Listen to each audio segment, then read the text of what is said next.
be to Yahuah. Praise be to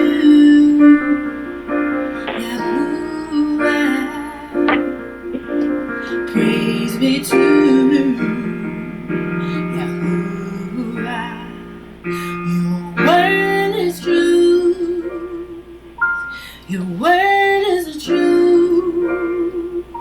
Set apart in your truth. Set apart in your truth. Your word is true.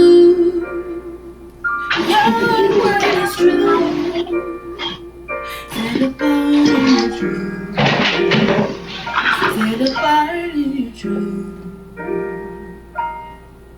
There is none like you, oh yeah. There is none like you, oh yeah. There is none like you, oh yeah. There is none like you, oh yeah, none like you. Praise be to Yahuah. Praise be to Yahuah. All the praise be to Yahuah. Praise be to Yahuah. Your word is true. Your word is the truth. Set apart in your truth.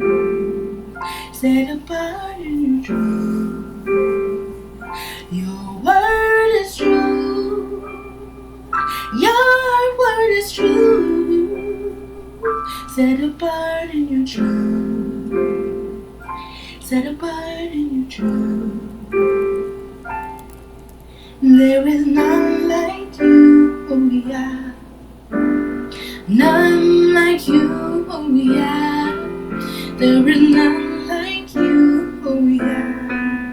There is none like you, oh Yahuah. None like you, Yahuah. None like you, oh Yahuah. None like you, oh yeah.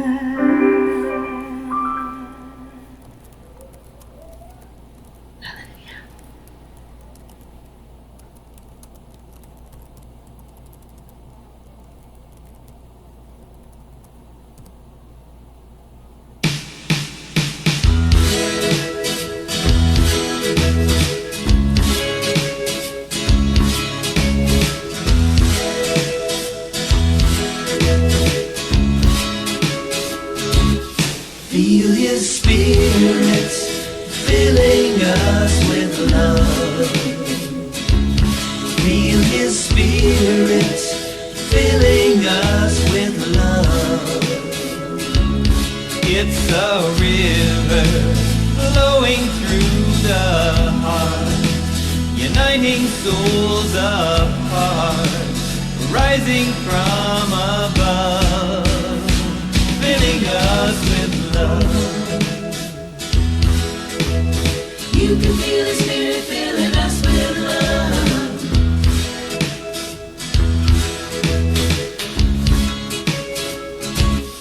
Feel His Spirit filling us with love. Feel His Spirit filling us with love. In a whisper, calling at the door. Feel the Spirit soar, rising like a dove, filling us with love. You can feel His Spirit filling us with love. He is filling us with love. You can feel His Spirit filling us. We awaken. Oh, He's right by our side. We are shaken. Oh, no, knowing we just can't hide. Then that light shines round. We fall down, cannot see it all, but our hearts so glad to know Him. Listen, we must come when we hear His call. You can feel the Spirit filling us with love. He is filling us with love. You can feel the Spirit filling us. Feel His Spirit filling us with love. Oh, He's filling us with love. Feel His Spirit filling us with love. Filling us with love. It's a river flowing through the heart, uniting souls apart, rising from above, filling us with love. You can feel the Spirit filling us. For He is filling us with love. You can feel the Spirit filling us. Feel the Spirit filling us. You can feel the Spirit filling us. You can feel the Spirit filling us. Fill us with love.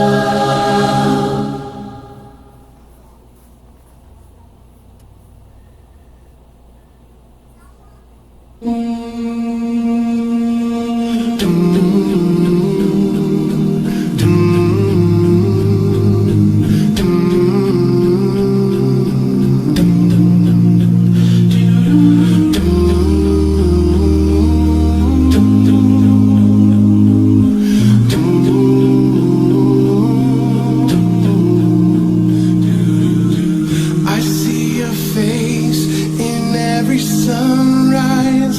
The colors of the morning are inside your eyes. The world awakens in the light of the day. I look up to the sky and say, you're beautiful.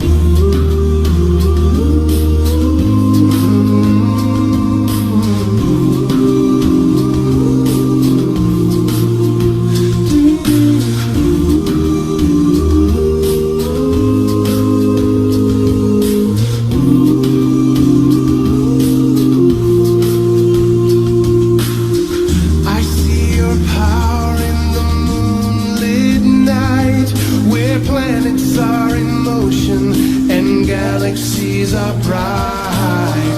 We are amazed in the light of the stars. It's all proclaiming who you are. You're beautiful.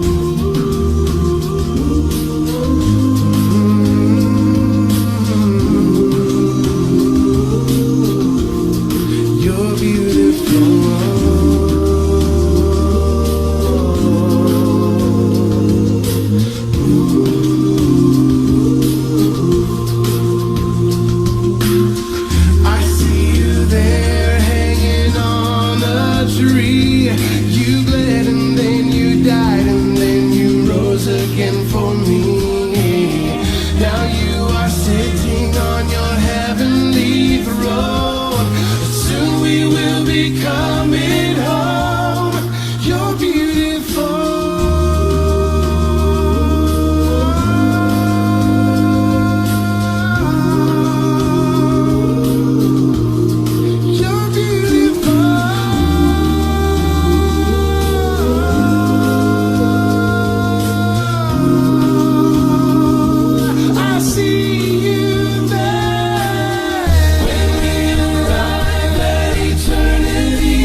Discover card. I'm not a cut.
Yahuah, it is my hope that you're feeling Yahuah moving through the music. I want to say Shabbat Shalom to all of you family. It is indeed a barakah to be here today. I'm excited about the awesome Yahuah and hope you are also. And so, or should I say the awe-full Yahuah, the Yahuah full of awe.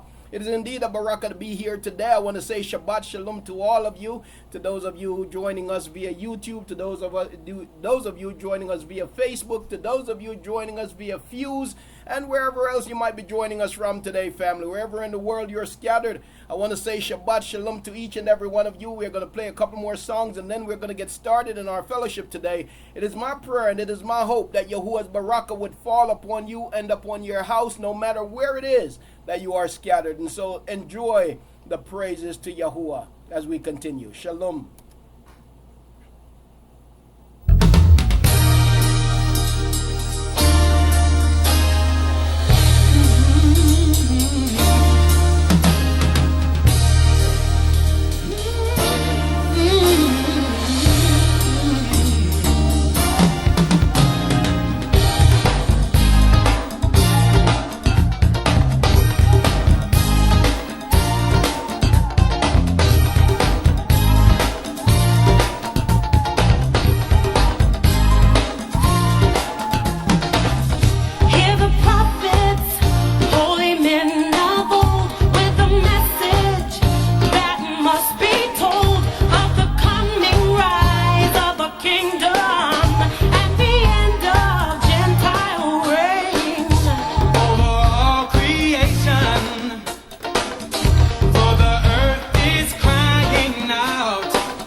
Yeah, I know.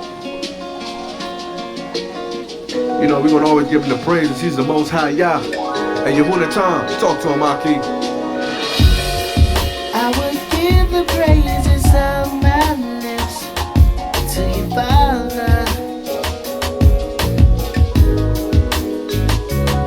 And we will praise so the angels can give the joy from up above to the Father. Every chance I get, every chance I get, every chance I get, just wanna praise your name. It don't matter where I'm going, matter where I'm doing, matter where I'm at, just wanna praise your name forever. Lift up your voices everywhere, giving praise to the name Yahuah, Yahuah, Yahuah. Oh yeah, you are worthy to be praised. There's no one like no you. One can compare. Yahuah, Yahuah. Lift up your eyes and gaze upon the Shamayim. Ye servants waiting on Yahuah, ye my Elohim. It's Haykal, and can't forget our Abraham. Al Shaddai, Al Aliyum, Adonai, my sovereign king. I was dead in my trespasses, I was far removed. Now could look out in the garden, I be walking in the cool.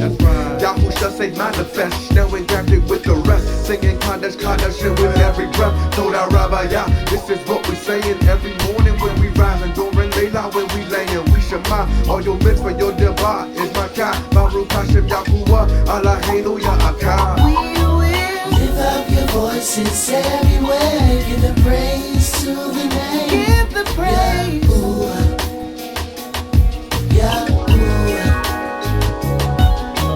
You are worthy to be praised. There's no one like you. There is none Yahuah, like Yahuah, Yahuah. Sing to Yah a new song for his salvation, immersing me in the Ruach. Stand against in them saints, and sometimes it's though the closest familiar spirits and faces, but work together for my good to Yah beyond the praises. We will lift our hands. We will lift our hands to the Father. We will lift our hands. Every chance we get, the praise to the Father. We will lift and we will sing with joy. Give the praise to the Father. So much joy. We will lift our hands.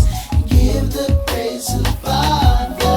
Lift up your voices everywhere. Give them praise to the name Yahuah. All around the world Yahuah, there is none. You are worthy to be praised. There's no one like you. Yahuah, like you are. Yahuah. And we will live till we will lift our hands and give the praise. Amen. All day that, you know, no matter what you go through, the Father said he'll never leave you nor forsake you. His outstretched arm, Yahusha, is always there for you. He said all you gotta do is call upon my name. Told our Rabbi Yah. Amen. Hallelujah. We give Yahuah praise. Say to the Yahuah for this day. This is indeed a barakah to be here. We give Yahuah praise, honor, and esteem. I want to say Shabbat Shalom to all of you family, to those assembled here on Fuse, to the family assembled via YouTube, and also to the family who's listening from Facebook. I want to say Shabbat Shalom to each and every one of you. We truly lift our hands to Yahuah today, the one that he alone deserve our praise, he alone deserve our esteem. Halahu Yahuah. And so I want you to barak Yahuah with me today, family, as we seek him. Let me begin, as we prepare to begin today, I'm going to be reading from the book of Tehillim. The book of Tehillim, chapter 12 is where I want to begin reading today. The book of Tehillim, chapter 12. So bear with me here. I'm going to put it on the screen. I'm going to put it on the screen, and just as a reminder to the family that as you come in, just remember to make sure your mics are muted for me.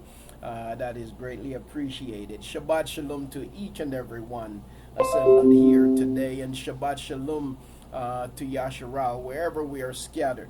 I'm going to begin reading from the book of Tehillim, Psalms chapter 12 today. I'm going to share it on the screen. Let me go ahead and share the screen here on Fuse, and then I will share also on YouTube and elsewhere, so that oops, I believe that's already being shared. Okay, let's see. No, that's not the case. All right, let's get it together. All right, so Tehillim, Psalms chapter 12 is where we begin reading today. And as we prepare to begin our reading today, it is important that as a people we recognize and realize that we as a people have inherited many great lies. We as a people have inherited many great lies, and because of all the lies we have inherited, the scriptures tells us that it would be so, it must be so, and that the awakening would take place in a place called Babel. That's what they call Babylon. And what Babel means a house of confusion. And so we are a people waking up in a house of confusion. And to add to the confusion, you have people who are fertilized with pride, so to speak, and many times they're more interested in their philosophies rather than in Yahuah's truth, and that can oftentimes become a problem. I want to stop this thing from popping up, but it won't. Okay, bear with me just for a second here, please, family. There's something that I need to stop from popping up because it's going to block the window.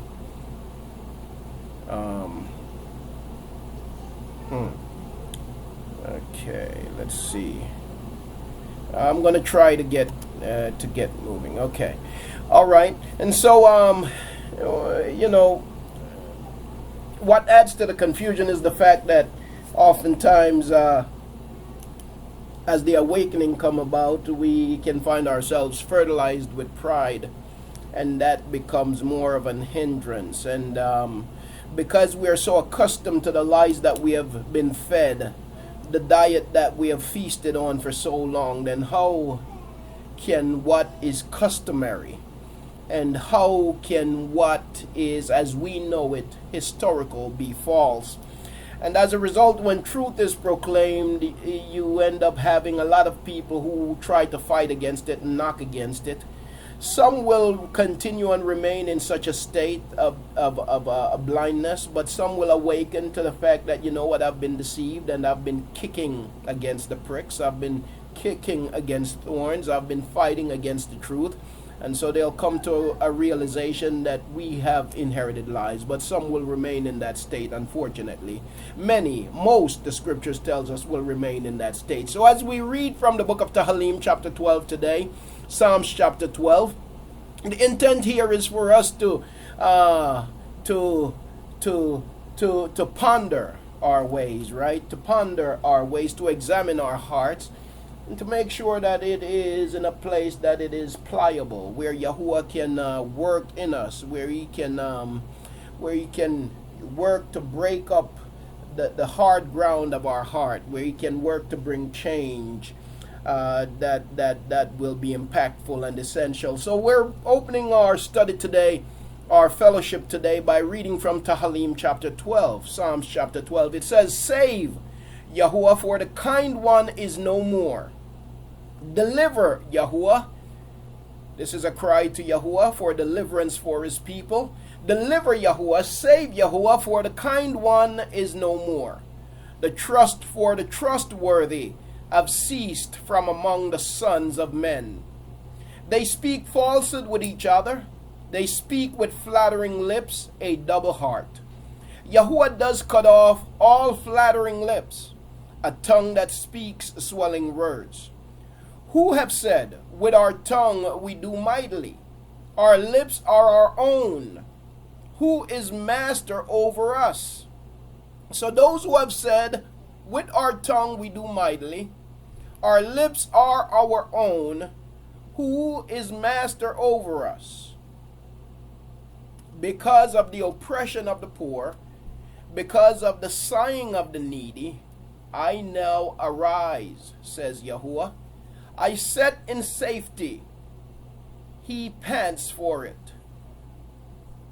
The words of Yahuah are clean words, silver tried in a furnace of earth, refined 7 times. You guard them, O Yahuah. You preserve them from this generation and forever. The wrong walk around on every side, when worthlessness is exalted among the sons of men. Hallelujah. Praises to Yahuah. We barak Yahuah today, and as we come before him, our plea to Yahuah today is that he would grab a hold of our hearts, and that he would not allow us to wander from his path, that we would not be misled nor misguided, but that we would continually be led by him. Yahuah, as we turn and we face your set-apart place today, and we lift up our hands to you, I pray that you would be esteemed. Father, that your name would be Baruch continually. I pray, Yahuah, that you would lead us and that you would guide us, that you would strengthen us. Father, where we are weak, make us strong. I pray that you would work in us continually, that you would lead us by your word.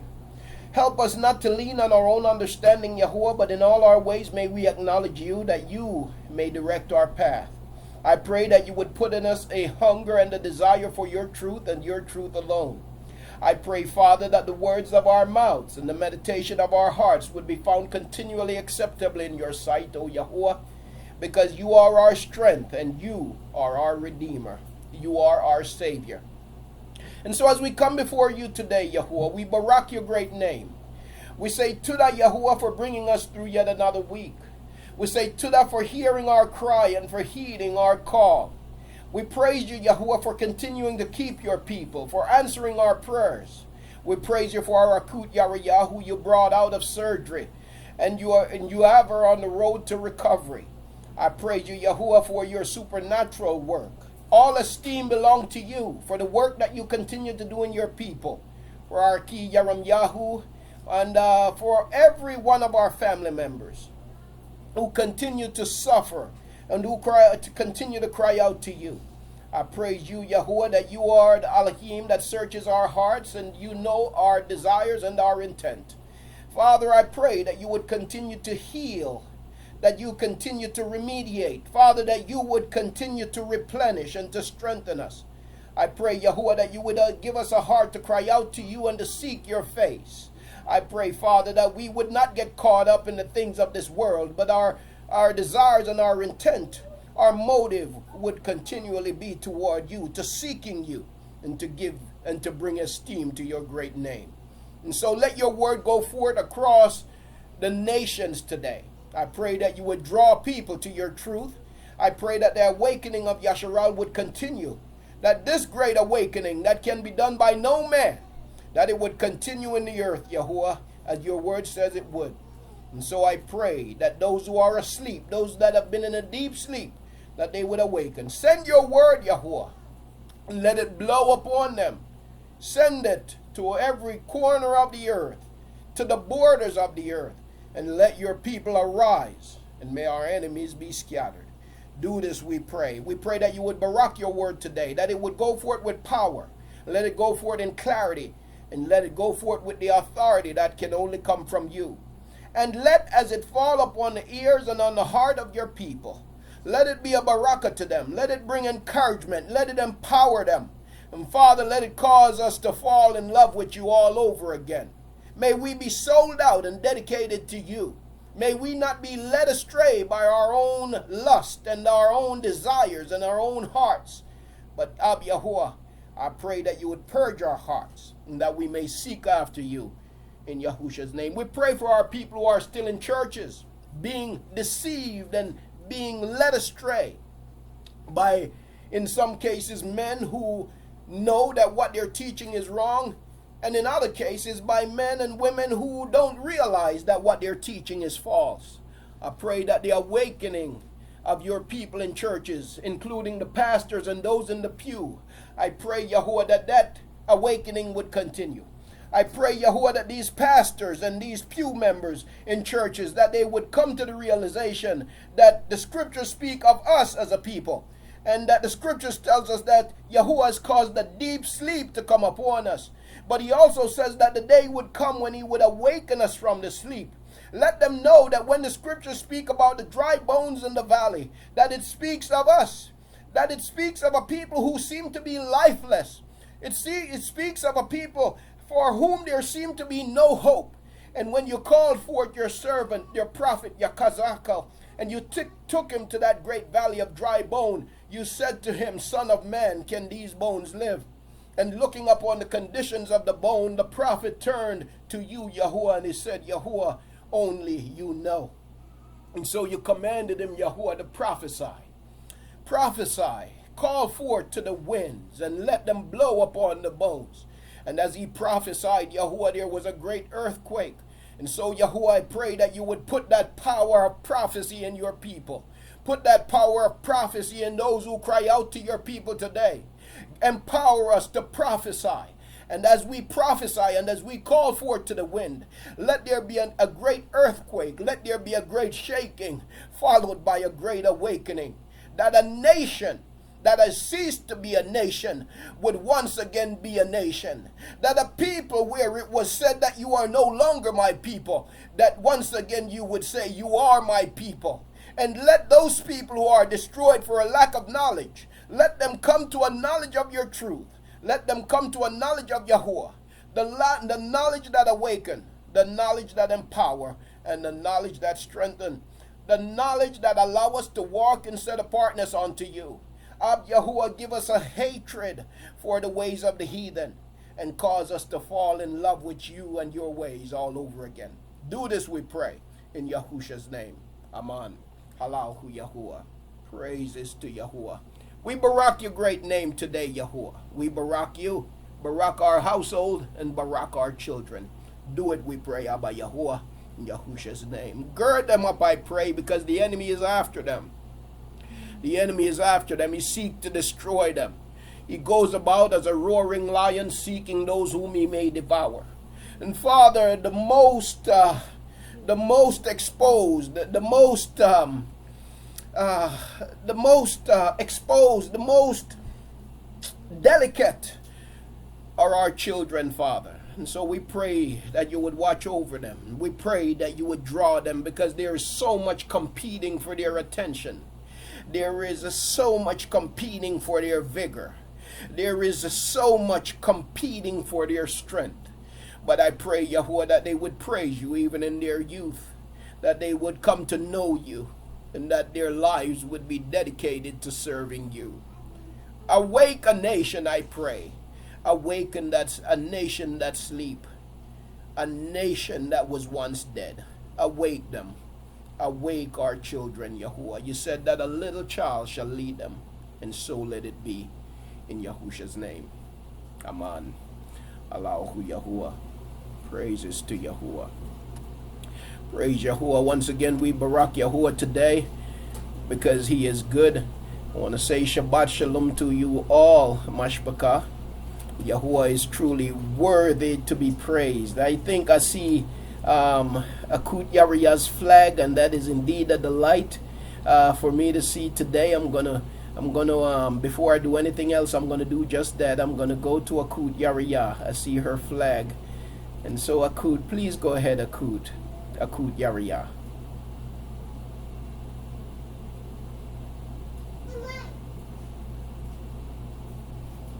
I hope I can be heard.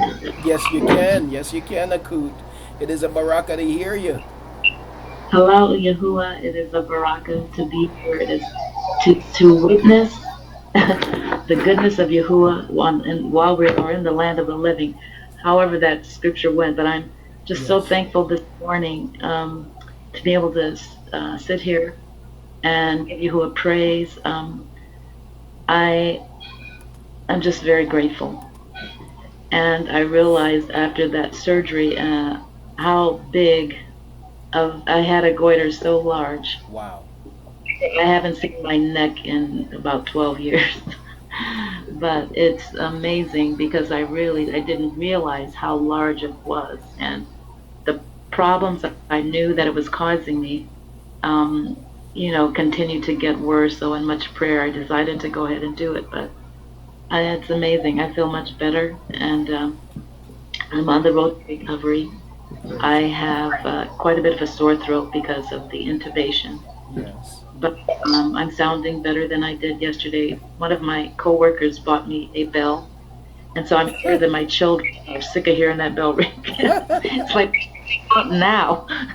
But they've been very sweet in helping me out a lot. And I'm not really in bed right now. I'm up and about. I was myself. Well, I ain't cut the grass there. But hello, I am just thankful to be here. Shabbat Shalom, family, and I love you all. Thank you so much for the prayers. And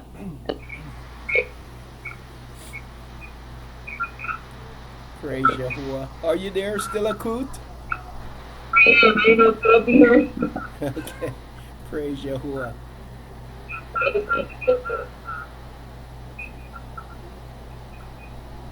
Praise Yahuah. Praise Yahuah. I just want to say, to the Yahuah for his great work in our Akut Yariyah.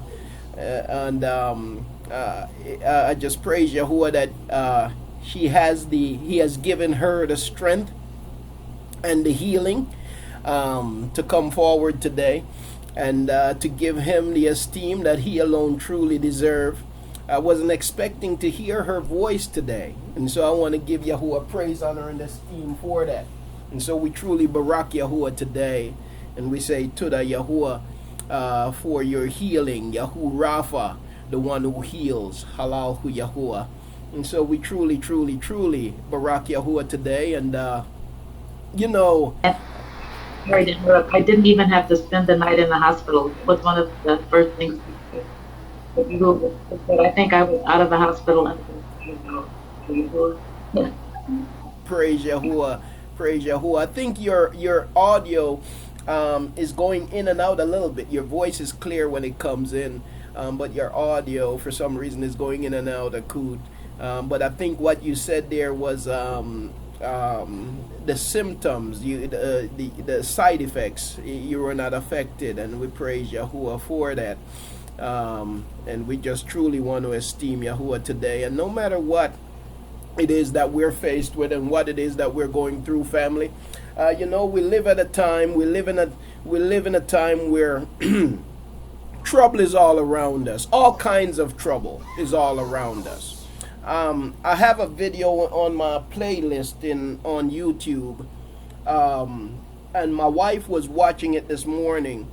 And it's a doctor, it's a Caucasian doctor, and he's talking about systematic medical attack on us as a people. This is a white doctor talking about systematic medical how should I put it, medical genocide against black people that is practiced in this country and around the world. And that is a known fact. That's a historical fact. In as much as it is known, it should not be unknown. Now, I don't know if what I'm saying makes sense, but I intend to say it just the way I say it.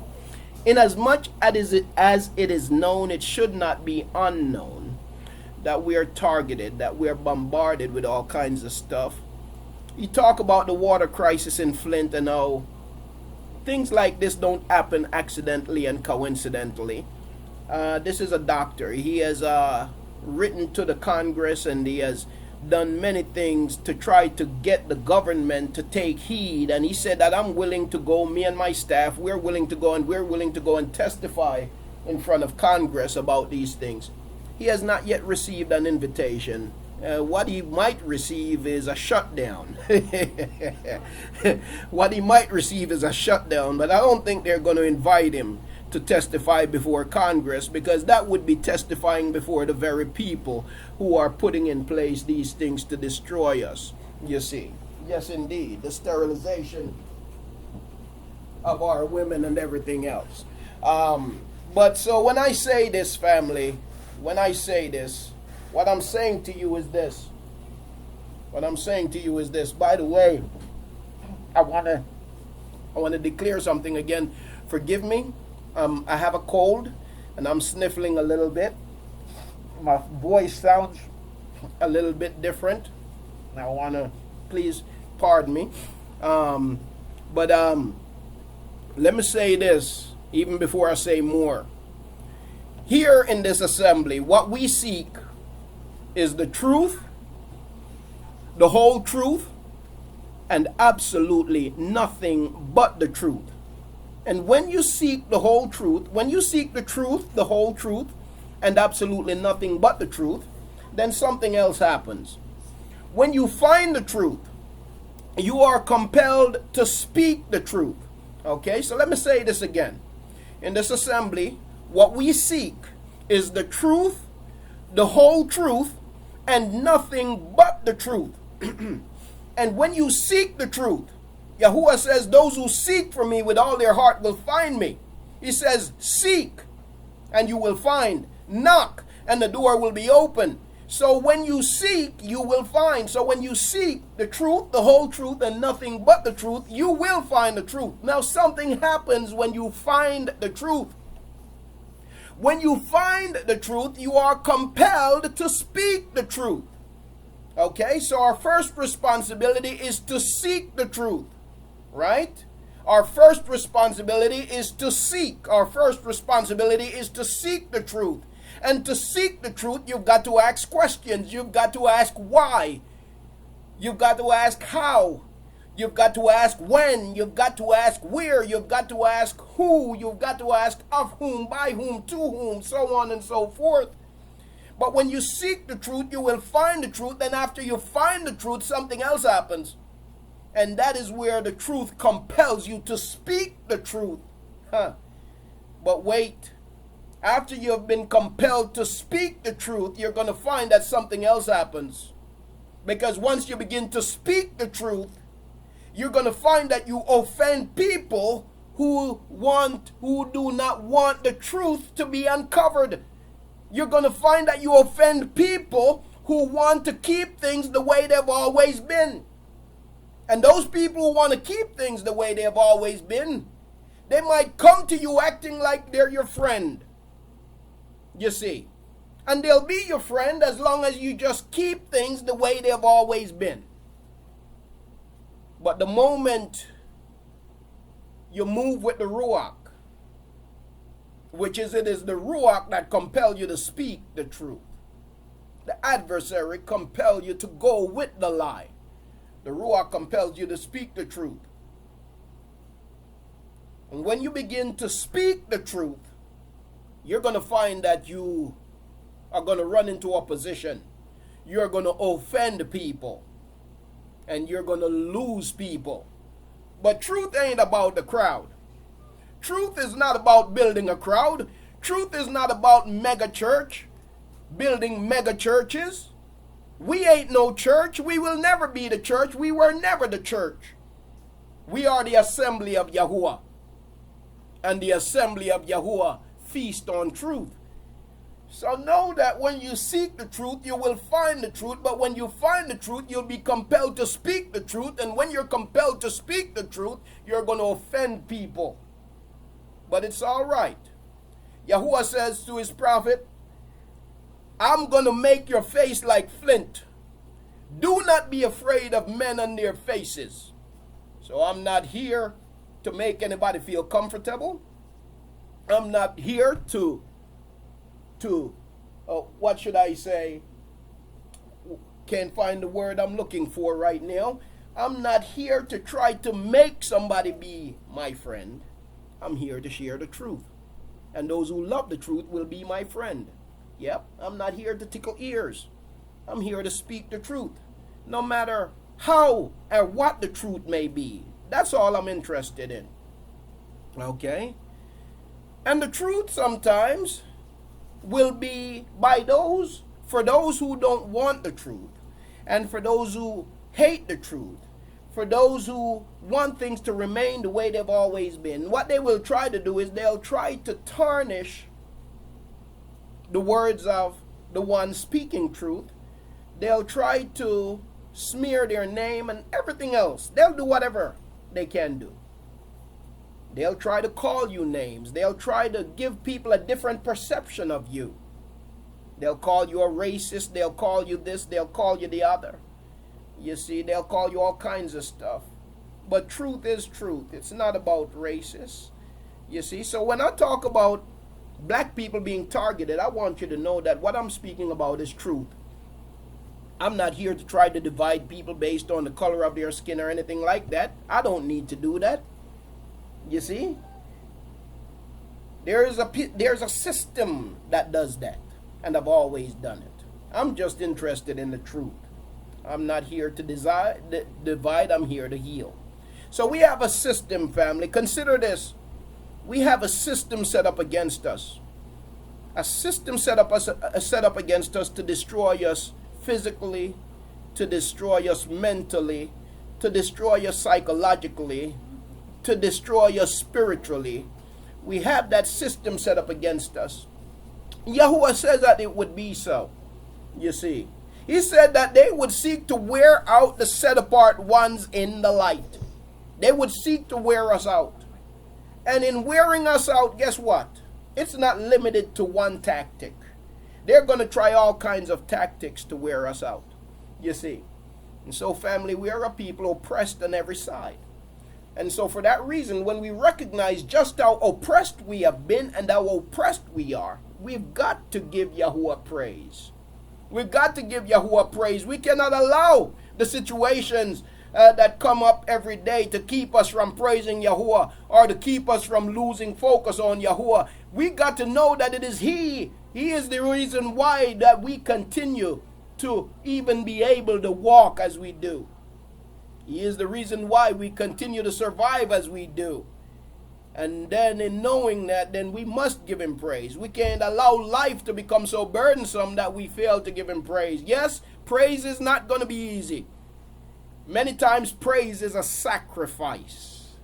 Praise is a sacrifice. Praise is a sacrifice. You see, praise is a sacrifice because you're choosing to praise Him, not because you feel like it, you see, but you're choosing to praise Him because He gives you the clarity of mind to know just how good He has been to you in spite of everything that has been plotted against you. And so oftentimes praise is a sacrifice. There are times when praise comes easier than others, but oftentimes it's a sacrifice, and sometimes we got to push ourselves. We got to make ourselves praise Him, because simply praising Him in the good time is not good enough. You see, we got to be able to praise Him in the bad times also. When Ayub was going through, everyone that he knew turned against him. His very Asha, his very wife said, "Why don't you just curse Elohim and die? Don't you see that you have lost everything you had? Why don't you just curse him and die? If he was so good, wouldn't you still have all that you've had?" But you see, Ayub was a wise man. You see, many of us, when things get difficult, we turn our backs on Yahuah. All of a sudden, we can't praise Him. All of a sudden, we can't thank Him. But Ayub was wise. Ayub went all the way back to where he had nothing, to when he was nothing. And he said, "Naked came I into this world, and naked will I leave. Baruch be the name of Yahuah. Though He slay me, yet I will trust Him." And what happened in the latter end? Because Ayub was trustworthy, the latter end of Yahuah was greater than his first. You see, because he showed that he didn't love Yahuah simply because of what Yahuah was able to do for him. He loved Yahuah because of who Yahuah is. We've got to love Yahuah for who He is. But we can't love him for who he is until we come to know who he is. Earlier this week when we assembled for prayer, we read from the book of Yahuah chapter 40, where the esteem of Yahuah was being declared. The greatness of Yahuah, the one who hanged the stars in the sky and he named them by name. The one to whom the nations are but a drop in the bucket. The one that takes no counsel from man because man can offer him no counsel. The one that exists before all and will exist forever and ever. Yahuah. We praise him because of who he is, not simply because of what he has done. Though we praise him for what he has done. But when our praise comes out of knowing who he is, then nothing that's taken from us can stop us from praising him. And so we need to know who he is. And so we give Yahuah praise, honor, and esteem, you see. And so as a people, we have much to be thankful for. And I praise Yahuah for my brothers and sisters who have been adopted into Yasharal, into the nation of Yasharal, because Yasharal is a nation. It is a nation, and it is a distinct nation with a distinct people. But Yahuah has always made room for others to be a part of the nation, but it's not for others who are a part of the nation to now somehow come and think they can take over the nation. It doesn't work like that either, you see. But we are all family. Those who belong to Yahuah, those who will obey. That's what it's about. Obedience. Those who will obey. And so may Yahuah barak his people today, wherever they are and wherever they come from. May Yahuah continue to barak and strengthen us in his way. Halalhu Yahuah. Before we continue, family, I want to take a moment to say Shabbat Shalom. I want to say Shabbat Shalom to the family here on Fuse once again. I had the pleasure of speaking to Akut Yariya's son yesterday, one of her sons yesterday, and it was indeed a baraka. Akut, when you speak to him, please send my love and and just everything. Convey to him my love and appreciation for him. He's a wonderful young man, I can tell, and he loves his mom very much. And so I praise Yahuah for him. I praise Yahuah for you, and for the woman that you are, the mother that you are, in being a light to your children. And sometimes it might seem as if no matter how we try, it's not getting anywhere. But I want to believe that our living is not in vain, right? Our living is not in vain. And so I pray Yahuah for him. So Shabbat Shalom to you, Akut. Wonderful to hear your voice today, and to know that Yahuah has done a great healing in you. We give Yahuah praise, honor, and esteem. I want to say Shabbat Shalom also. Yes, go ahead, Akut. Well, I'm so sorry to interrupt, but I just wanted to say this because that's the problem when I go on my tablet. Yes. I just wanted to make sure everyone knows that I am not in the hospital. Yes. Halal Yahuah. Yes. I thought I was going to have to stay, but praise Yahuah, I was in there and out in 5 hours. Out of the hospital. Yes. And so I'm just so thankful. And I will tell my son what you said. He's a good kid. All right, see that. Shalom. Praise Yahuah, praise Yahuah. Yes, he is. Yes, he is. And he's. I'm talking about a grown young man, and he's extremely respectful. I hear his mom in him. You know, there are a lot of young people today that unfortunately you can't have. It's difficult to have a conversation with them. They do not know how to communicate. There is no respect. There is no, it seems as if there is a lack. I got to be real now. I'm talking truth. Seems as if there is a lack of intelligence in a lot of our children. They can't have a conversation, you see. They can't have a conversation, and it's sad. It's truly sad. It's one of the reasons why murder in our communities, why the murder rate among our people in our communities, among our young people, why it is so high. You see, because ignorance prevail. Ignorance prevail, and it is sad to see. Yahuah says, because of ignorance my people perish. That's what he's saying when he says for a lack of knowledge. What is a lack of knowledge? A lack of knowledge is ignorance. And ignorance affects us across the board.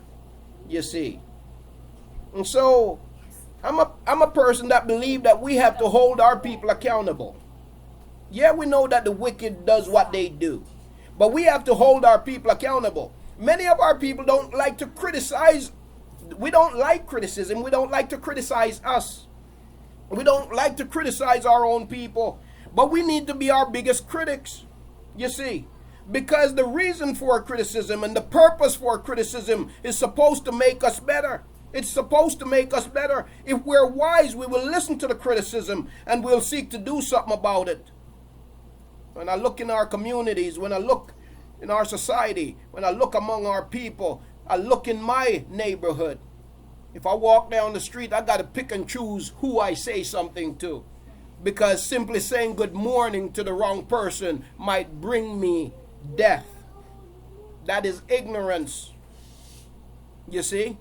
That is ignorance. And so when I have the opportunity to speak to a young man, I don't know how old he is. I know that he's a grown man, Akut Yariah's son, but he is one. He is very respectful, very knowledgeable, and I praise Yahuah for him, and I praise Yahuah for his mother. I praise Yahuah for her, for his daughter, you see, and so we give Yahuah praise for that.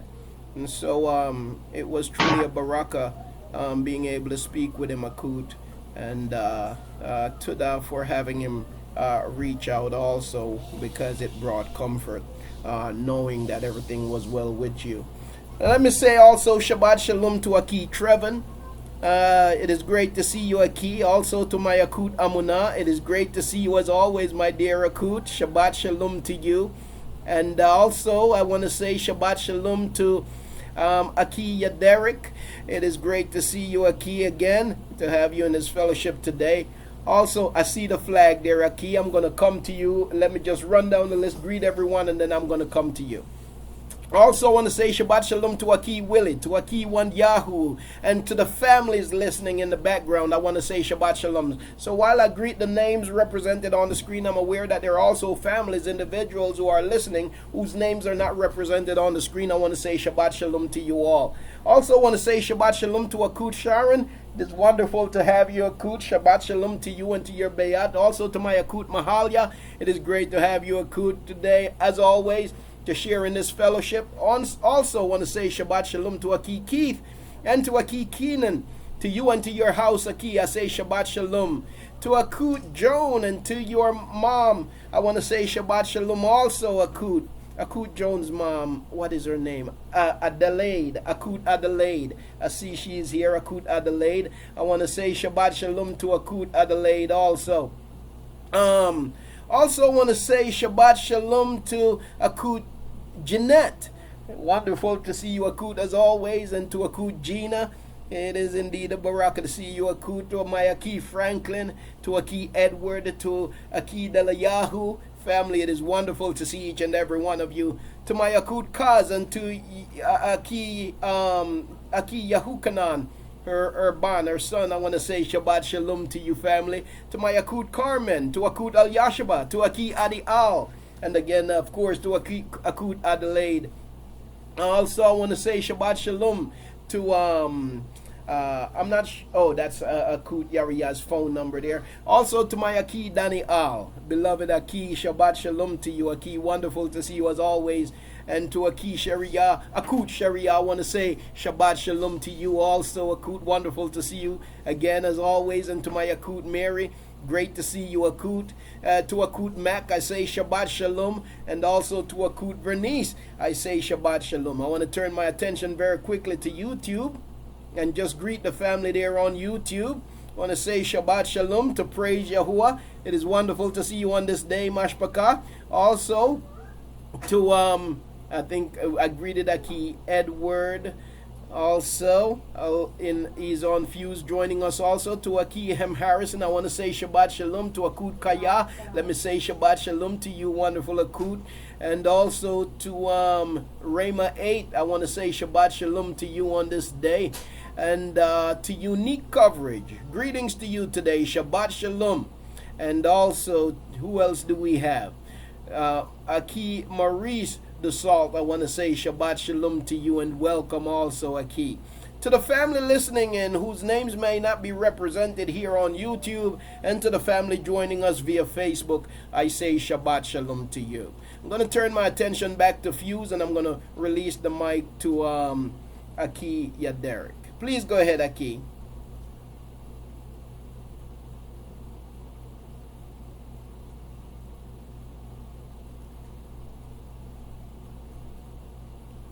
Okay, let me see if I can get welcome back, Akut Kaz. Welcome back. I noticed he lost connection there.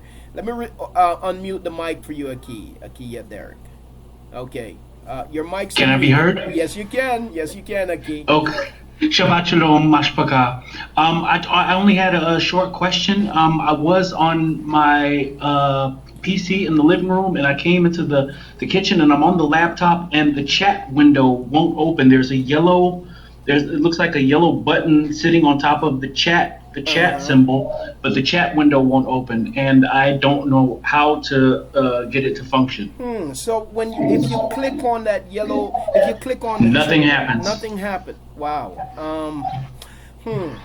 That's a challenge for me.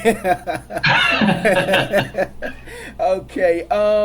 Normally, what I would do is just click on it and it would respond. But maybe what you could try to do, Aki, is log out and log in. Yes, again? log out and log back in and see if that helps. Unfortunately, okay. Yes. Okay.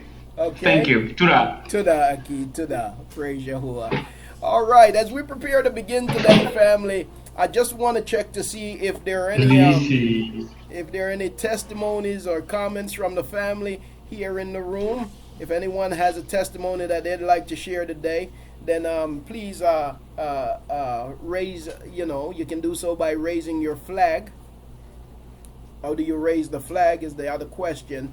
And I believe to raise your flag, you click on those three buttons to the right of your screen, I think, and that's how you'll see a list of things come up, options, and you can click on raise your flag, and that comes up if you desire to come to the mic and just to esteem Yahuah today, share something with the family, to those listening. Unfortunately for the family on YouTube or on Facebook, if we can't see, you can't join us via mic. You'd have to be on Fuse in order to do so. I see Aki Willie's flag is up, so let me go to my Aki Willie. Please go ahead, Aki. Shabbat Shalom, can I be heard? Yes, you can, Aki. Shabbat Shalom. Well, it should be a short testimony. I'm just grateful of Yahuah for granting me another chance to see another day. And I'm just so grateful that I was able to meet with the Mashpaka on Thursday evening and be able to be a part of a wonderful prayer and fasting, and I'm grateful that I was able to go through with the fast as well, and just knowing that it was doing the fast was not for me, even though in the back of my mind I was saying that yes, I can get some benefits for doing the fast on my own, but I know the bigger picture was for the Mashpaka and the and also the other all the unknown family of Yasharal that surround as well, and it brought me back to a scripture where it says, I believe it's in Matthew, where it says, "Man don't live by bread alone, but by every word that proceeded out the mouth of Elohim." Yes, indeed. And I was like, well, I know people can complain about food and hunger and anything like that, or be like in the best shape and everything like that. But if Yahuwah's not paying you no mind, then you're pretty much as good as dead, and you're just so if every word proceed, if you're alive just by Him speaking on you, then that's the only reason why you're alive. So I'm just grateful for that, and I'm just grateful that Yahuwah granted me another Shabbat to see, and I just and I just want to I'm just grateful to be able to see the Mashpachah here, and I look forward to the lesson for today, and also any other testimonies that may be risen up. So to that for the open mic, Aki, and Shabbat Shalom. Praise Yahuah. Praise Yahuah, and to that for sharing Aki. And I just saw Aki Franklin's flag, and I was thinking I didn't see Aki Franklin, and then just about then I saw the flag go up, and so Aki Franklin, to the Aki Willie for sharing Aki, and we truly praise Yahuah. Man shall not live by bread alone, indeed. And Yahusha was simply quoting from the book of Bamadabar, Numbers, where that's also where Yahuwah also declares that truth. Man shall not live by bread alone, but by every word that proceed out of the mouth of Yahuwah. So let's go to Aki Franklin. It is wonderful to see you, Aki. Shabbat Shalom. Mike is yours.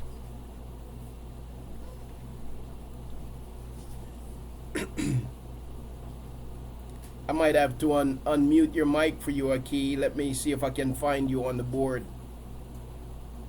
Aki Franklin. Here we go. Okay, Aki, can you hear me? Mic is unmuted. Shabbat Shalom, Mr. Pakat. Shabbat Shalom to you, Aki. Yeah, I was just requesting prayer for me because it's been a while. I mean, I've been looking for a job for quite some time now. Yes. It's been 8 months ever since I graduated.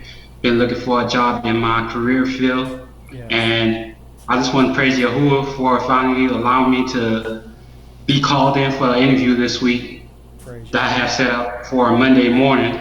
Praise Yahuwah. Yeah, according to His will, that I do get the position in my field. I just want to thank Yahuwah for that, for allowing me to get that interview opportunity. And just requesting prayer that, He helped me through the interview process. If it be according to His will, that I get the position. Praise Yahuwah. Praise Yahuwah. Aki, we will be praying for you in that, Aki. We absolutely will be praying for you in that. And know that Yahuwah's timeliness is perfect. Yahuwah's timeliness is perfect. I had been out of work for 2 years. I was laid off.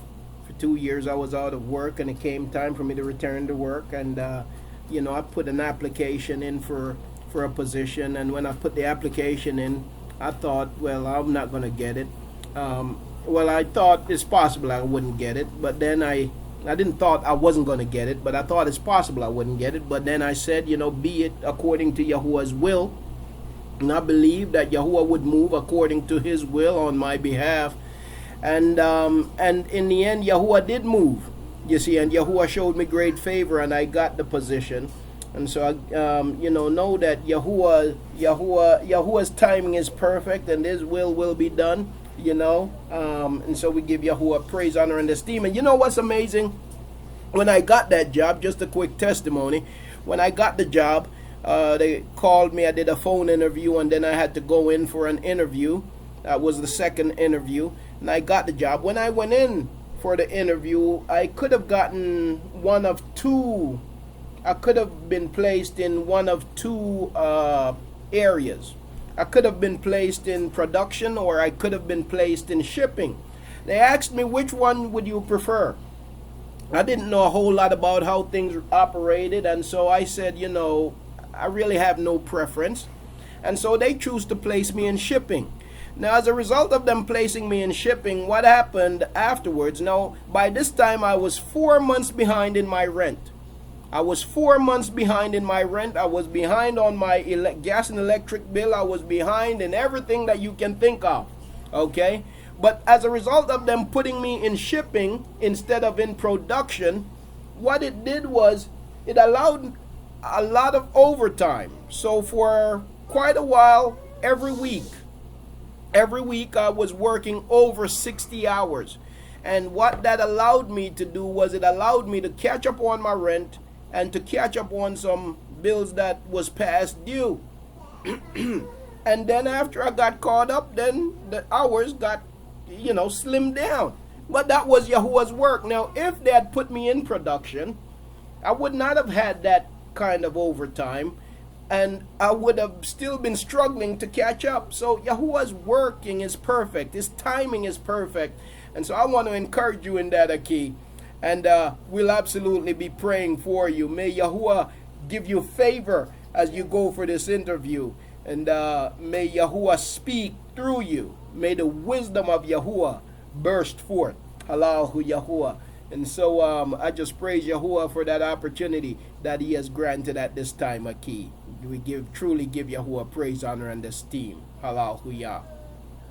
Okay. Now, let's see. Was there someone else? Was there another mic? Don't know if I'd noticed someone else. Aki. Yes, go ahead, Aki. Aki Daddy. Oh, go ahead, Aki. Shabbat Shalom, Mr. Carr. Just want to give a esteem to Yahuwah and give thanks to Yahuwah for his wisdom. I know we've been going over wisdom for probably about a month and a half now. And, yes. And this week gave me an opportunity to see how favored we are to, for to have wisdom or to be in the position to receive wisdom, because it's amazing how through his wisdom we able to deflate anger, deflate situations that can be really brought out of perspective, Yeah. by using wisdom and the knowledge that he give us, we able to overcome negative situations that's designed to, put us in bondage or keep us down. Indeed. If you talk about racism, I know, it ain't really about racism, but in actuality, the fact is that, we have been kind of programmed to resort to violence and stuff a lot, Yes. so, and in my past, that's what somebody used to always, resort to. I'm pretty sure a lot of us did, but I just want to give esteem and thank Yahuwah for his wisdom and his words to give us the information to be able to react different, have a change of mind and be able to overcome, and really be triumphant. So that's all I want to do, Mr. McCall. Thank y'all for the mic. Thanks for the mic. Shabbat Shalom. Praise Yahuwah and Todah for coming forth, Aki. Indeed, we need Yahuwah's wisdom. His wisdom guards us, His wisdom preserves us. His wisdom provides for us. His wisdom does all of that. And so we praise Yahuwah. His wisdom heals us. Praise Yahuwah.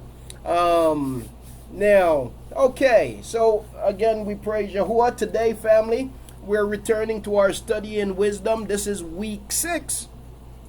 This is week 6 of our study in wisdom. Lessons in wisdom. Week 6. And this week we're returning to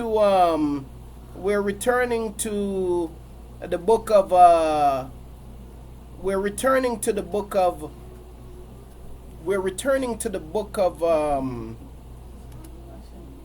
Mashali. Asha had to remind me. We're returning to the book of Mashali, which is the book of Proverbs, family, this week. And we're excited about that. We're going to chapter 7. To that family for reminding me. I just went blank there for a moment, trying to do too many things at one time.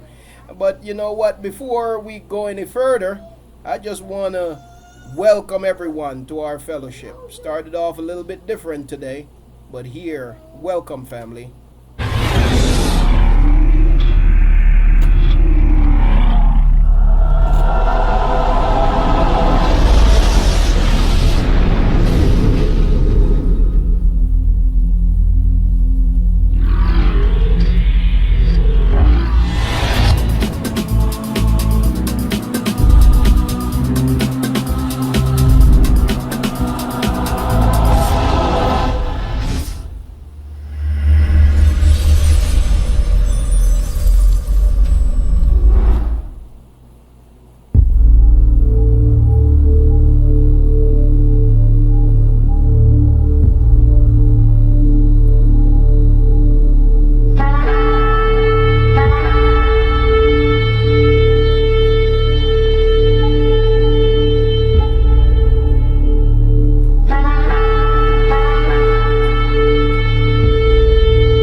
Praise Yahuah. So as we prepare today to go into our lesson, what we're going to be looking at is the book of Mashali, the book of Proverbs, chapter 7. And in particular, we're going to talk about two organs of the body today. Two organs of the body that are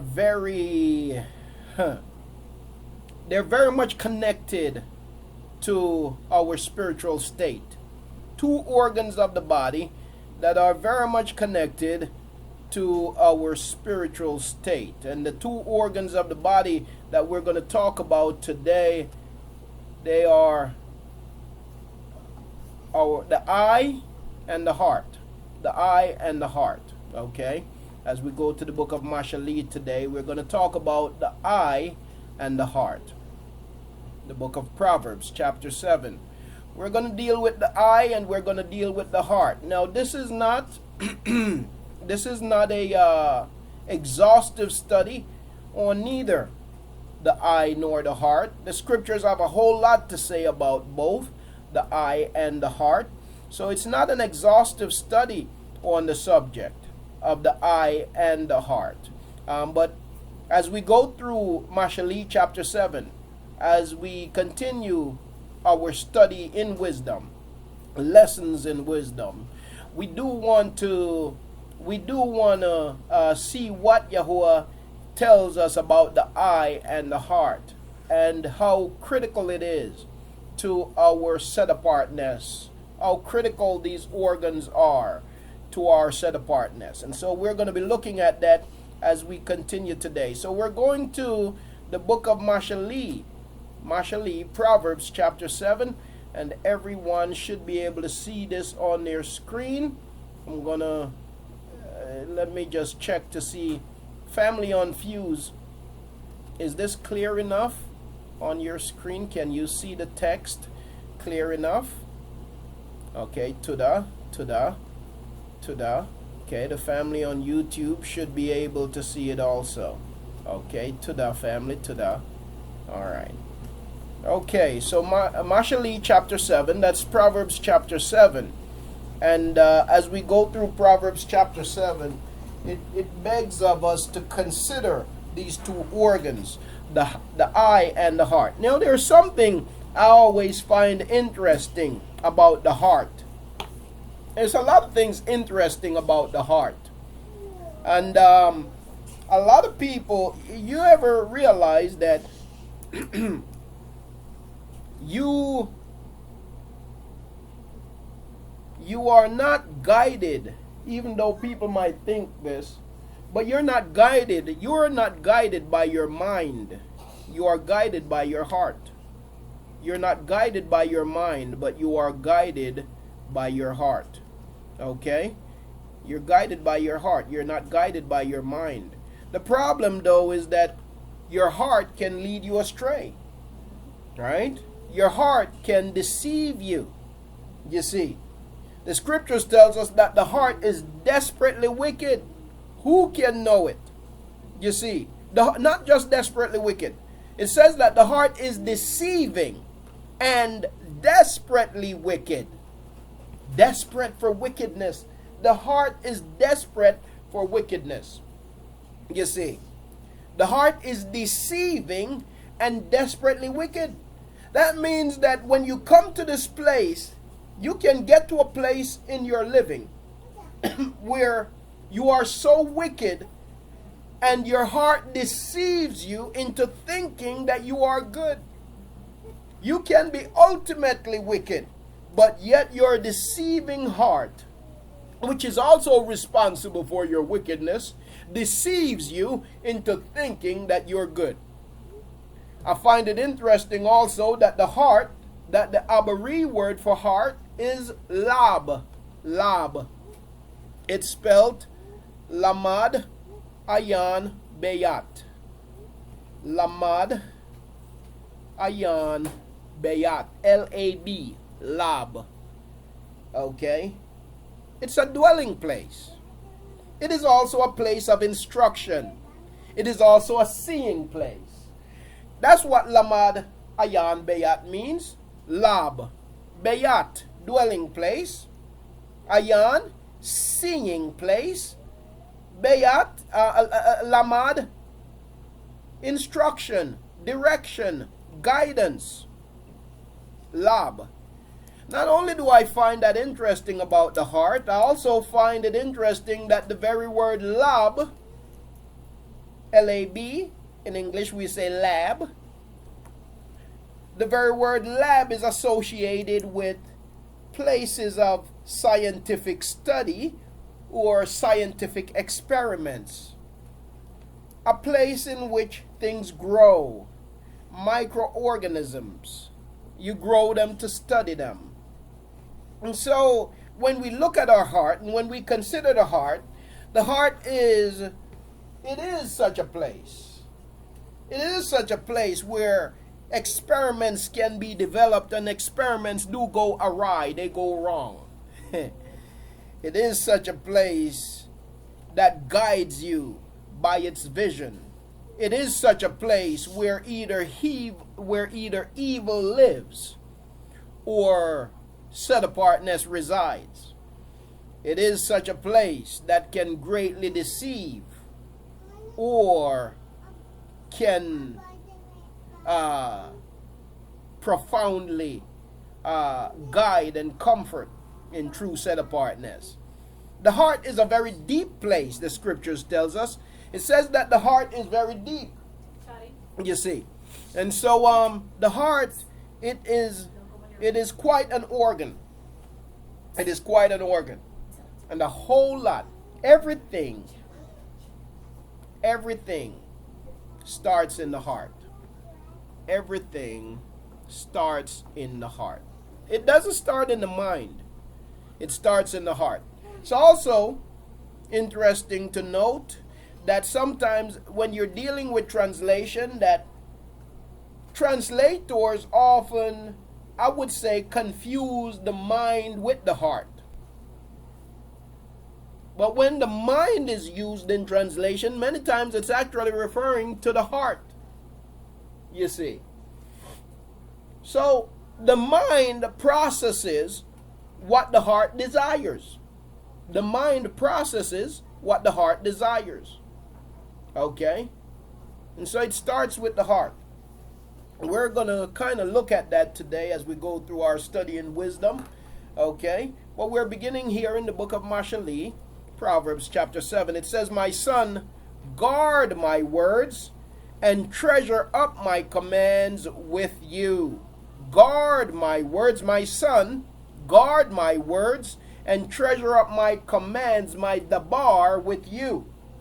How are you going to do that? Guard the words of Yahuah and treasure up his commands. How are you going to do that? Well, we find instructions for that in the book of Yahusha, what they call Joshua, the book of Yahusha, chapter 1. Guarding the word of Yahuah begins with meditating on the word, getting it in your heart. In the book of Yahusha, chapter 1, I'll just go to it here very quickly. The book of Yahusha, that's what they call Joshua. In the book of Yahusha, chapter 1, this is what Yahuah says to Yahusha, the man of Nun, the son of Nun. Yahusha, chapter 1, verse 8. In order for us to guard the word of Yahuah, we need to first hide his word in our hearts. We need to get it in our hearts. And so Yahuah says this to Yahusha: "Do not let this book of the Torah, this book of my instructions, depart from your mouth." Now, before it can get to your mouth, we do recognize, family, that it must first come from another place, right? Before it gets to your mouth, it comes from another place. We do recognize that, right? Because the scriptures tells us that out of what? Out of the abundance of blank, the mouth speak, right? Out of the abundance of the heart, the mouth speaks. So whatever is in the heart, it's got to be in the heart before it can come from the lip. It's got to be in the heart before it can come from the lip. So when you hear people who spew hatred and they say some ridiculous stuff, and then they say, I misspoke. It's not misspeaking. It's that they couldn't control their heart. And the heart just gushed it out. And it flowed through their lips. Out of the abundance of the heart, the mouth speak. You see, Scriptures also tells us that we are to guard our hearts because from it flows the issues of life. So, even before we can begin to guard the word of Yahuah, the Torah of Yahuah, the instructions of Yahuah, it's not about getting it in our mouths. Listen, family, if it was about getting the word in our mouths that change our lives, Christians would be well changed. Because the one thing I recognized in church, one thing I noticed that they do very well in church, beginning in Sunday school and Friday evening youth fellowship, one thing I recognize that they do very well is that they do well at getting people to memorize Bible verses. They get people to do well at memorizing stuff. You see. But simply memorizing a thing and getting it into your heart, it's two different things. You can memorize something and you can be like a parrot, where you memorize it and you're simply repeating it. That's what parrots do. You see? But it's another thing when it's in your heart, because when it gets down in your heart, then it changes you. You see? So it's not simply about memorizing. It's about getting it into your heart. It's about it getting into your heart. You see?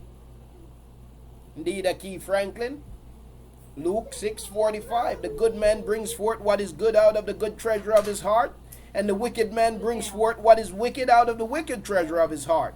For out of the overflow of the heart, his mouth speaks. You see? Okay, Tuda Akut, Tuda. You know what? Let me take a look there real quickly. Okay, if I can get to it. Bear with me here just for a second.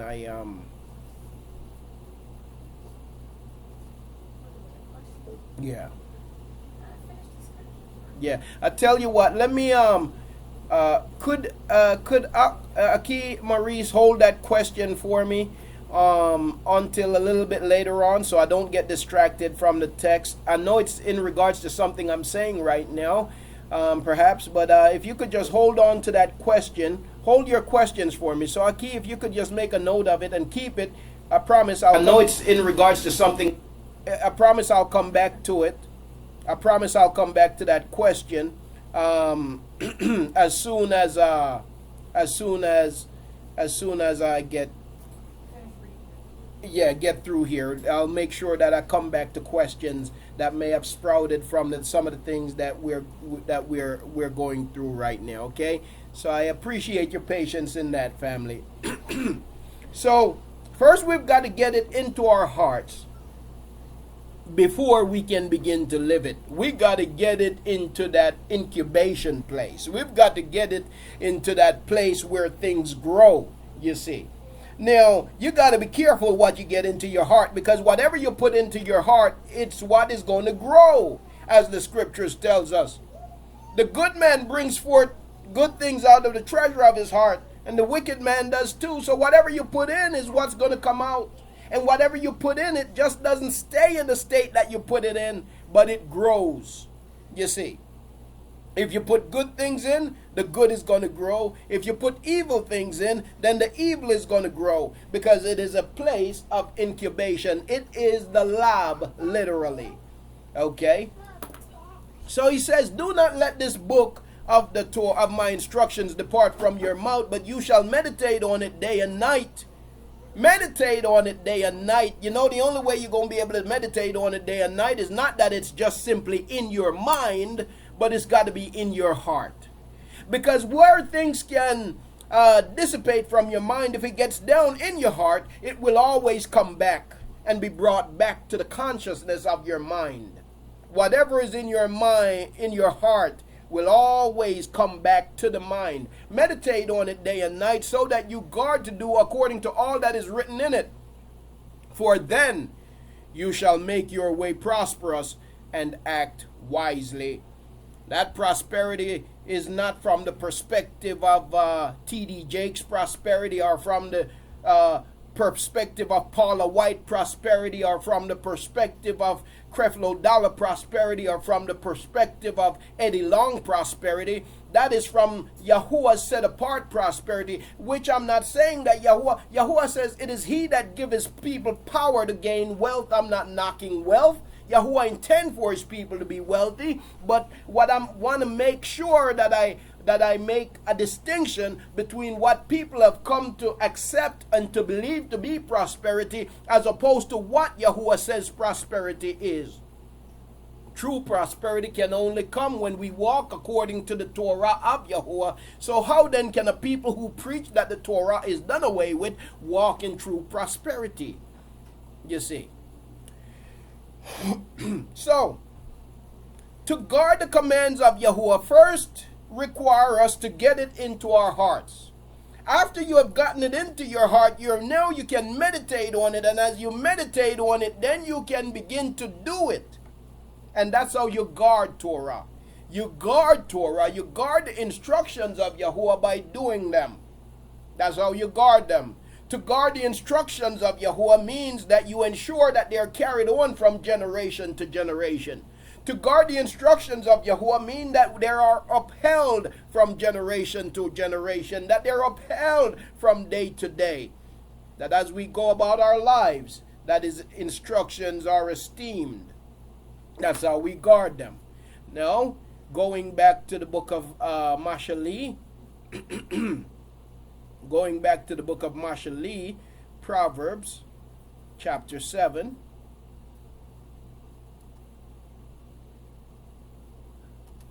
So verse 1 says, my son, guard my words and treasure up my commands with you. Treasure them. Treasure them with you.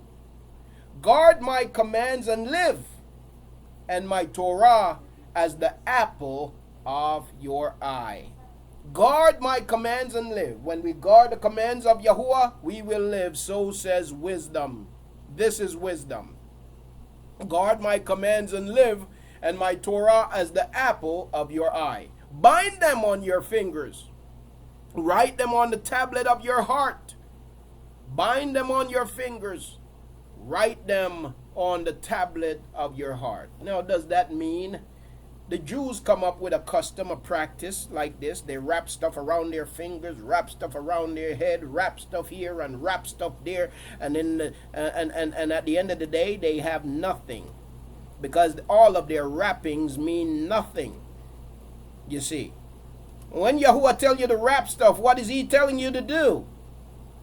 When he tells you to wrap it around your heads, what is he telling you to do? Wrap it around your fingers. You see, study them. You see, let them guide your works. Let my instruction guide your doing. You see, get it into your heart.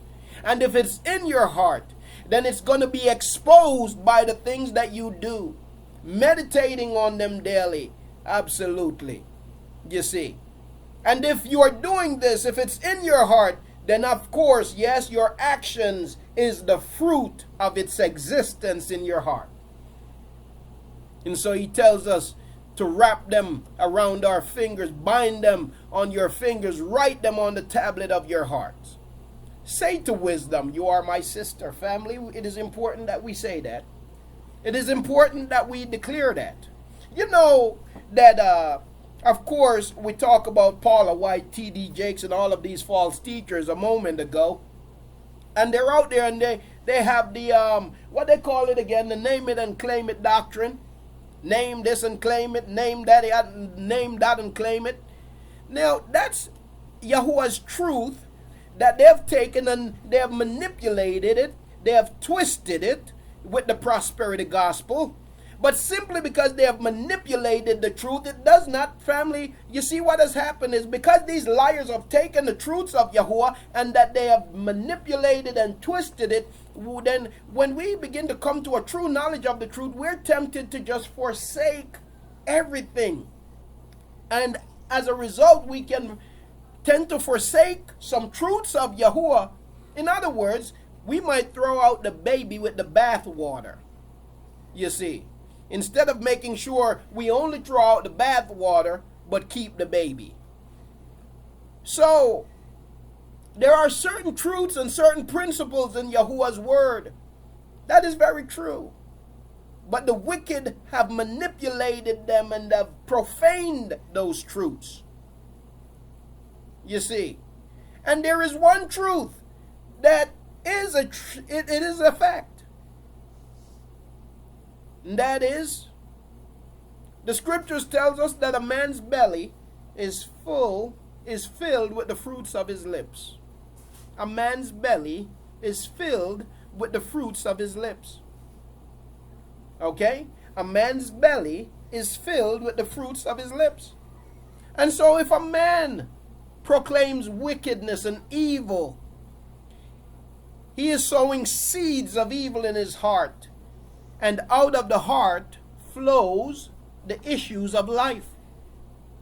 He's going to begin to act upon the seeds that he sows with his lips. He's going to do it consciously and he's going to do it subconsciously.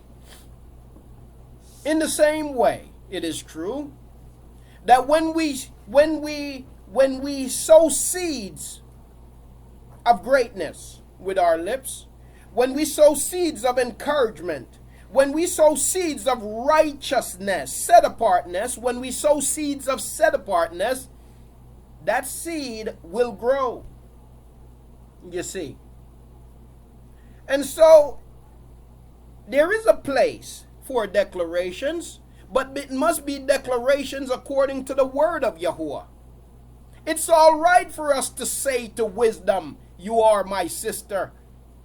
We must make that declaration. Wisdom, you are my sister. Wisdom, you are my guide. I am filled with wisdom. I walk in wisdom. I am guided by wisdom. You are my nurturer. You are my caretaker. Wisdom is. You see. So say to wisdom, and we must, "You are my sister," and call understanding a close friend. Understanding, you are a close friend. Wisdom, you are my sister. Understanding, you are a close friend. And no matter what I do, I am guided by you. I am guided by you on the job. I am guided by you in my conversations. I am guided by you as I relate to people, as I respond to people. I am guided by wisdom and understanding. I am wise. Yes, indeed. I am guided in my daily activities. You see? Wisdom and understanding abound in my life. Now, when we esteem wisdom and understanding in such a way, it is a seed that takes root in the lab, in the heart. And what happens in the heart? Things grow. So it's going to grow.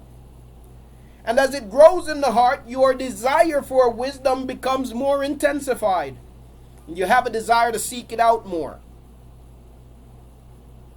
So the thing that you proclaim, it begins to play a significant role in your life and the way you live your life. And that you will seek after more. And as you seek after it more, you will live it out more. You will live by it more. You will walk in it more. And Yahuwah intend for it to be that way. Concerning set apartness, concerning wisdom, concerning knowledge. He said, "My people are destroyed for a lack of knowledge." So what must we do? We must seek knowledge. We must respect knowledge. We must honor knowledge and wisdom. Because if we don't, then we cannot attain it. Say to wisdom, you are my sister, and call understanding a close friend. To guard you against the strange woman. Here we go. To guard you against the strange woman. No, against the foreigner who flatters with her words. Now, this is both spiritual and very physical. To Yasharal, Yahuah says wisdom. What is wisdom? The word of Yahuah. Yahuah says wisdom will guard us against the strange woman. What is the strange woman? The church, Kirk. Kirk. The strange woman, Kirk.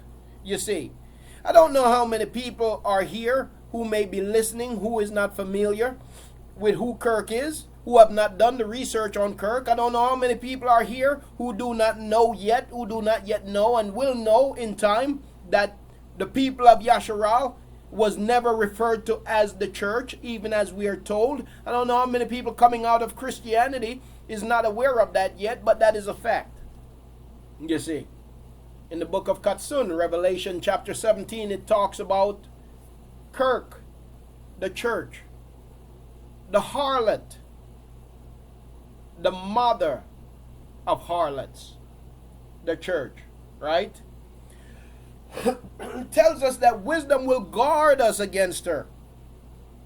You see, against the strange woman. So church, Christianity, and all other religions, for the people of Yasharal, that is a strange woman. And all religions are simply Christianity dressed in another skirt, as I like to say. All of them go back to Christianity. And Christianity did not begin with the Romans. Christianity did not begin with Constantine. Constantine globalized Christianity. But where did Constantine get Christianity? Constantine got Christianity from Egypt. That's where he got Christianity from. He got it from Egypt. So the Romans did not invent Christianity, unlike what some people may think. But he got it from Egypt. So as I've studied, what I've found is that, Yahuah gave me a definition for Christianity through my studies in seeking out wisdom. What Yahuah revealed to me, that Christianity is nothing more than ancient Egyptian / Babylonian pagan sun worship wrapped up in a whole lot of ripped out of context Bible verses. Christianity is nothing more than ancient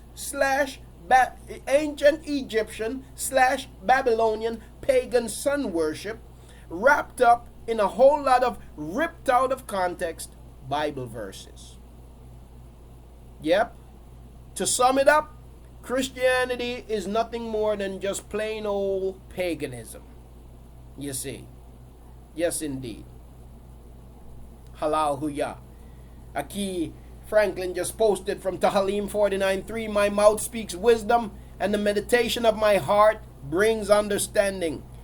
These are declarations that we've got to make concerning ourselves, family, so that it may be seeded, rooted in our hearts, take root in our hearts.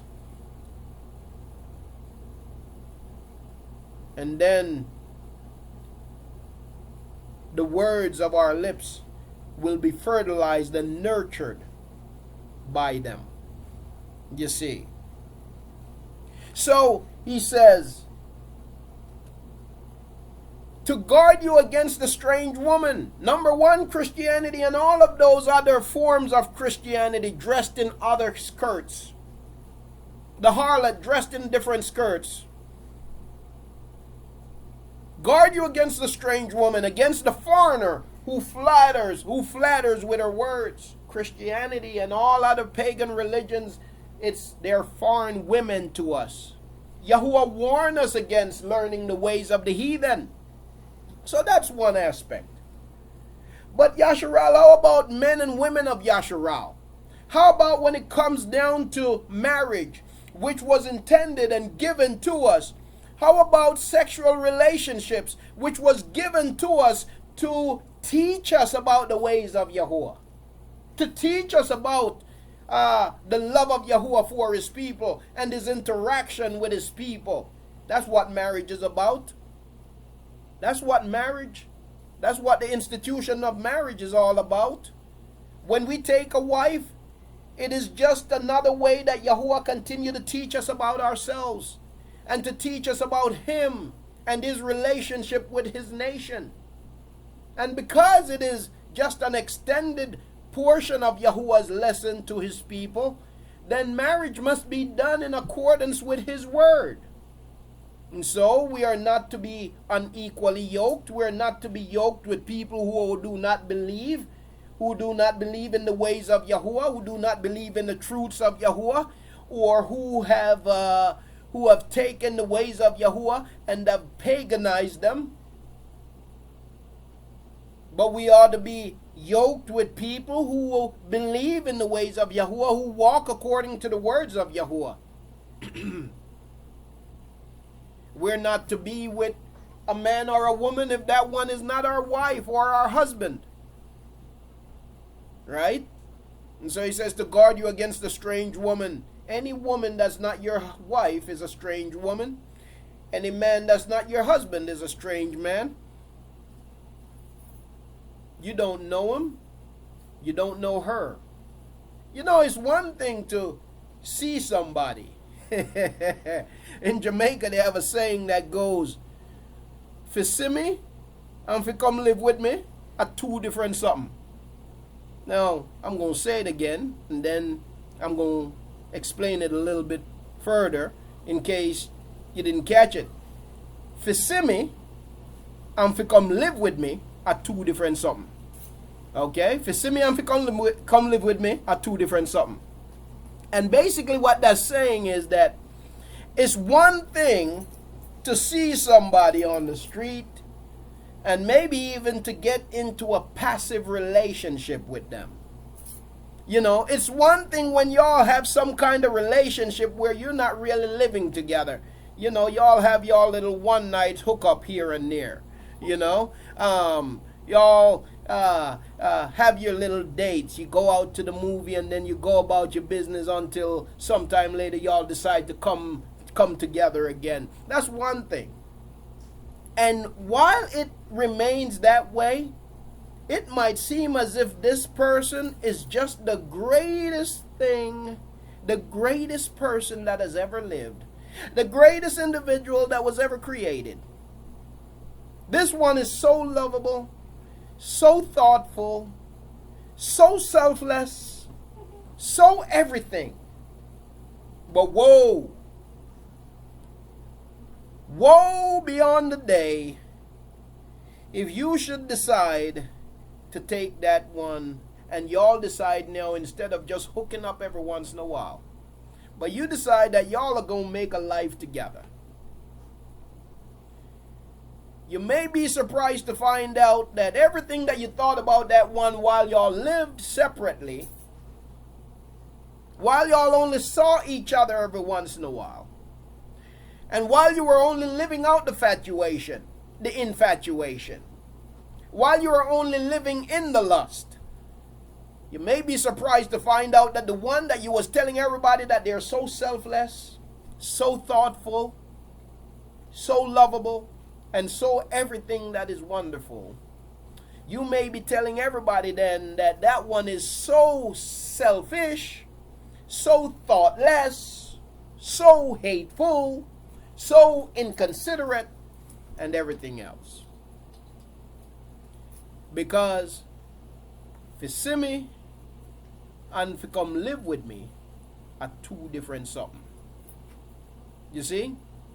It's one thing to know a person in passing, but it's another thing to live with them after the lust have faded.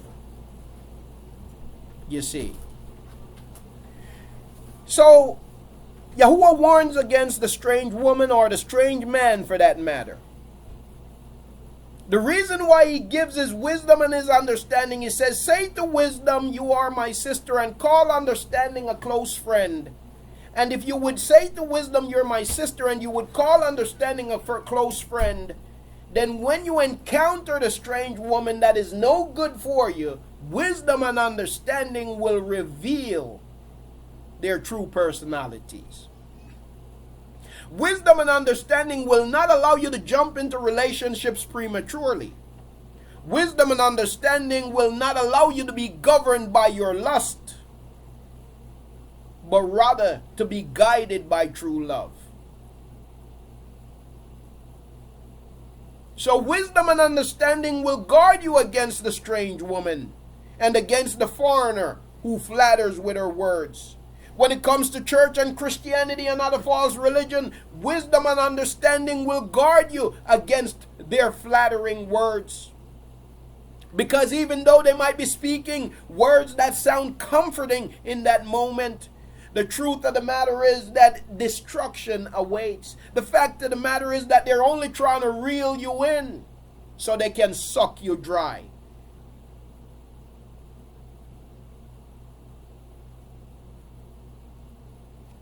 So he go on to say in verse 6 of Mashali, Proverbs chapter 7, "For at the window of my house I looked through my lattice." This is the strange woman. "For at the window of my house I looked through my lattice." Yeah. You see, the harlot is always peeping, always peeking, watching, with no one observing that she is plotting, that he is plotting. Yeah, he's always studying you. She's always studying you. Why does the harlot study you? The harlot studies you because the harlot want to know what's appealing to you. The harlot studies you so that when the harlot comes, he or she knows exactly what you like. Yes, they know exactly what you want to hear. And so they watch stealthily. Christianity knows just what we want to hear. I wonder how many people having gone to church, maybe you ain't been in church for many years, and then finally one day something was going on in your life and you decide to go to church. And the first thing the pastor said to you was, "I got a word from the Lord for you, brother. I got a word from the Lord for you, sister. I know that you're going through some tough financial times, but God said that he's going to prosper you. God said that he has a new job for you. God said that he's going to bless you. God said that he has a new home for you." You know how many people get swallowed up in that nonsense? Because they study you. God is lying, that's right. That's right. God says, "I have a 6-figure income for you." Now what you need to do, you need to make sure you pay them tithes. And as a matter of fact, you need not just to pay your tithe, but when I preach and when I hit a certain, when I hit certain truths, you need to make sure you run up here to the altar and you sow your seed into that word. Sow your seed into that word so that you can get a 100-fold increase. Yeah, prophet lying. You see? That's right. What do they do, family? They sit back, and there they are peeking through the lattice, studying you, knowing just what you want to hear. That's what they do. But say to wisdom, "You are my sister," and to understanding, "You are my friend." And when you embrace wisdom and understanding, then the lies and the deceit will become obvious to us, family, and we will not fall for the trick. But when we fail to embrace wisdom and understanding, we will forever be falling to that harlot. We will forever be falling to her tricks. But when you embrace wisdom and understanding, it does not matter how she comes. Yeah, the harlot could be coming as a cross-dresser. Don't matter how it comes. You're going to recognize you not what you profess to be. Because wisdom is my sister and understanding is my friend. And when wisdom is your understanding, when wisdom is your sister and understanding is your friend, you know what wisdom and understanding does? Wisdom and understanding gives you the patience to hear out a matter. You have to hear out a matter before you make a determination. Wisdom and understanding gives you the patience to hear out a matter, to listen them out.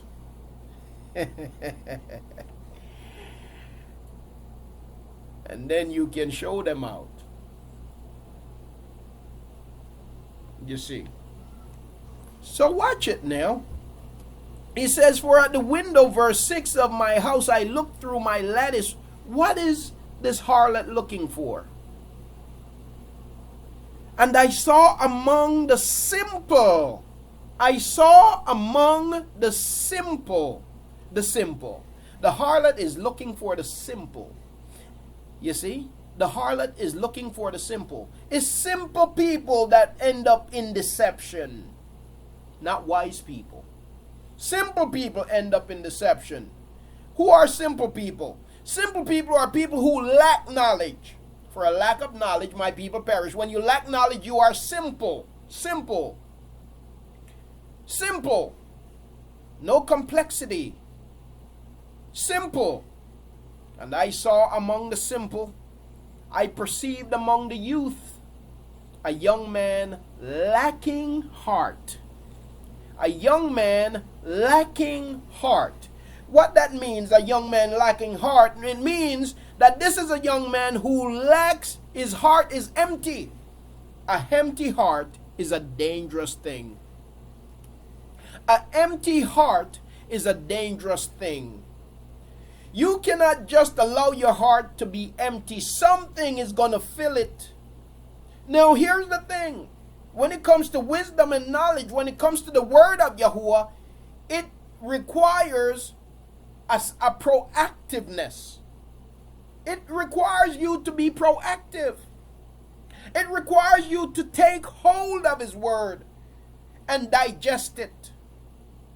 And as you digest his word, the scriptures tells us that in your mouth it will be as sweet as syrup. But in your belly it will be as bitter as wormwood. Now why is that? Why is that? Yeah, his word is sweet in our mouths, but when it go into our belly it becomes bitter. Why? Because it's got to do a purging from the inside out. When it hits the stomach, that place where all kinds of stuff dwells, it's got to purge, and there it becomes bitter because there's a purging taking place. But an empty heart is a dangerous place. It doesn't take anything to heap up folly in your heart. Folly comes in. As a matter of fact, the scriptures tells us that the evil spirits, they go about seeking a resting place.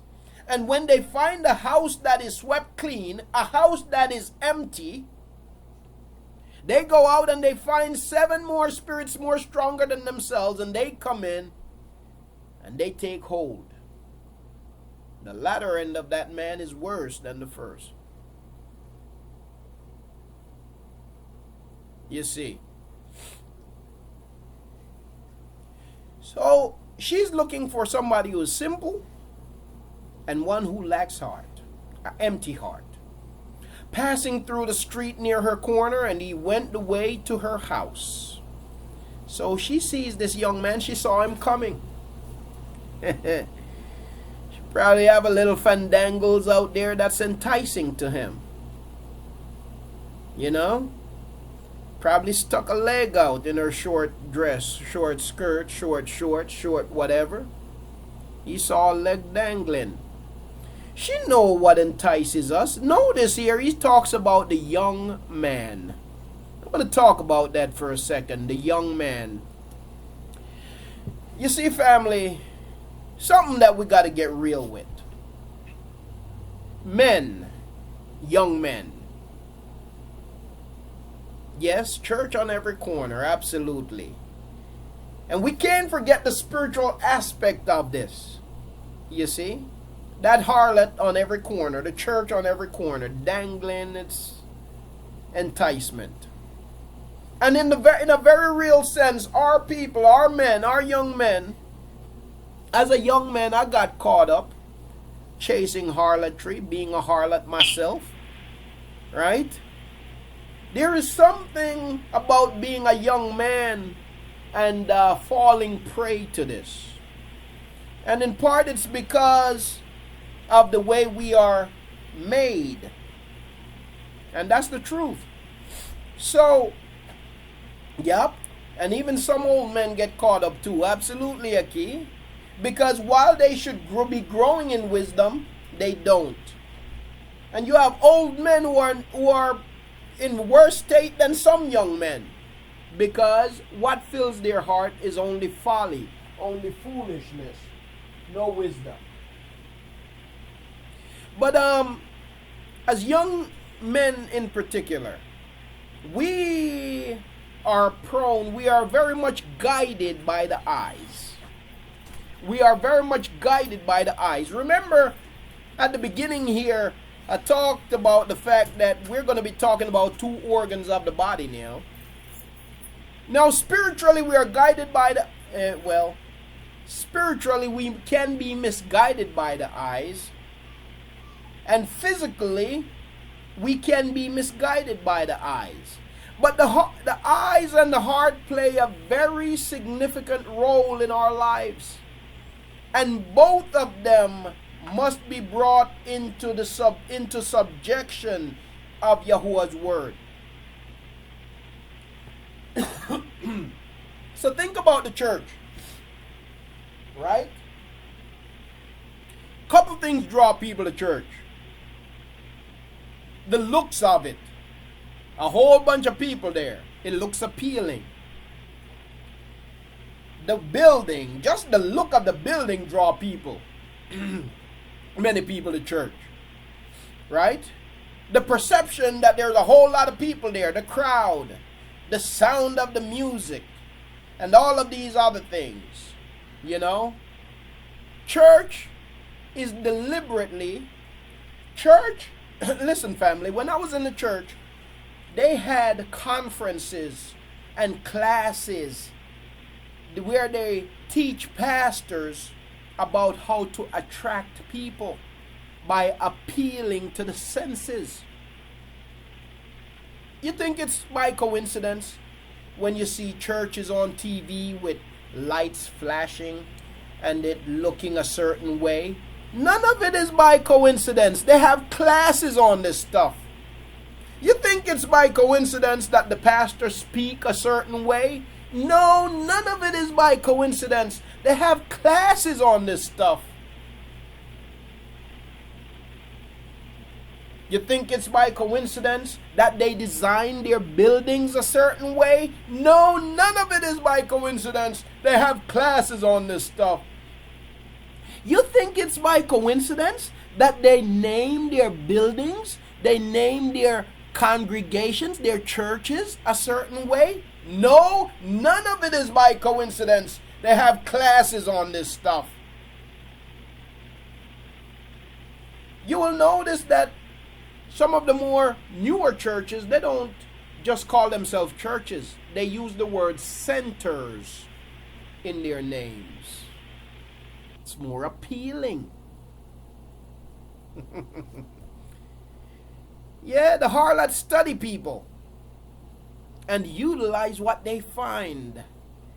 They spend a lot of time looking through the lattice, looking for the simple.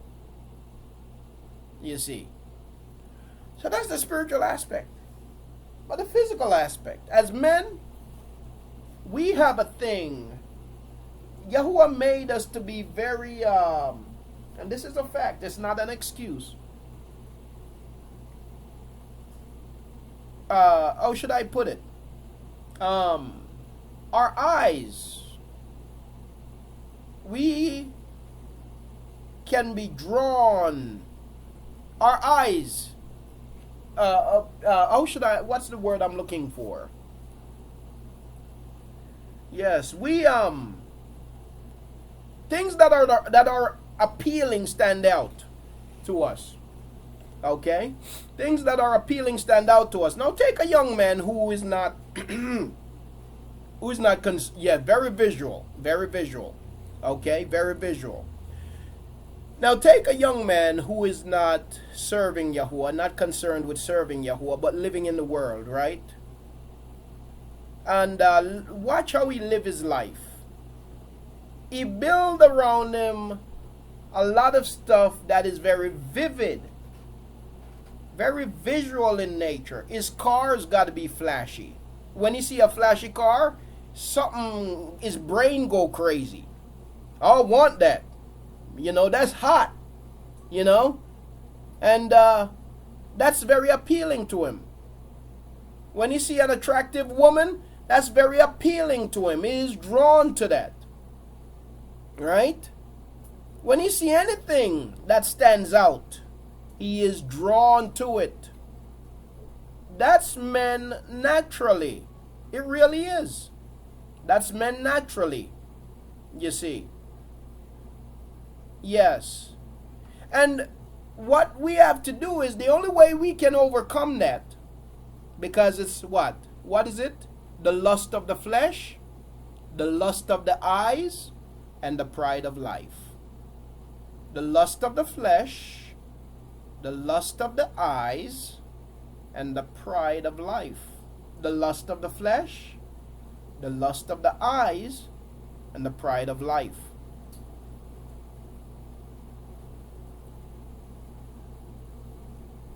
And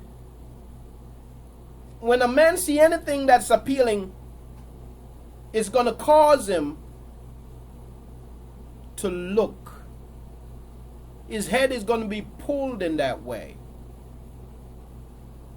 Now, one can look and not covet, but one can look and become covetous. And that will determine based on how long you look. You see? Because if you spend too much time looking, then pretty soon your imagination is going to begin to run away with you.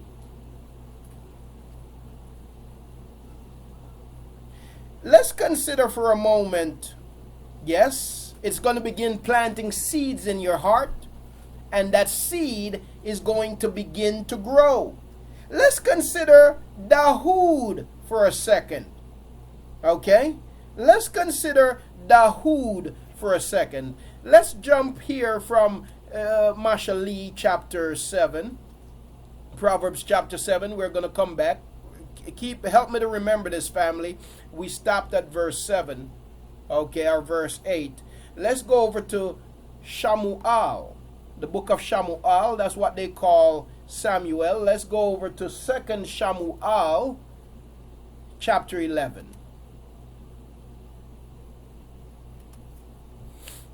Talking about a man and his eyes. So the heart is critical, and we have to guard the heart. But how about the eyes? We need to guard our eyes also.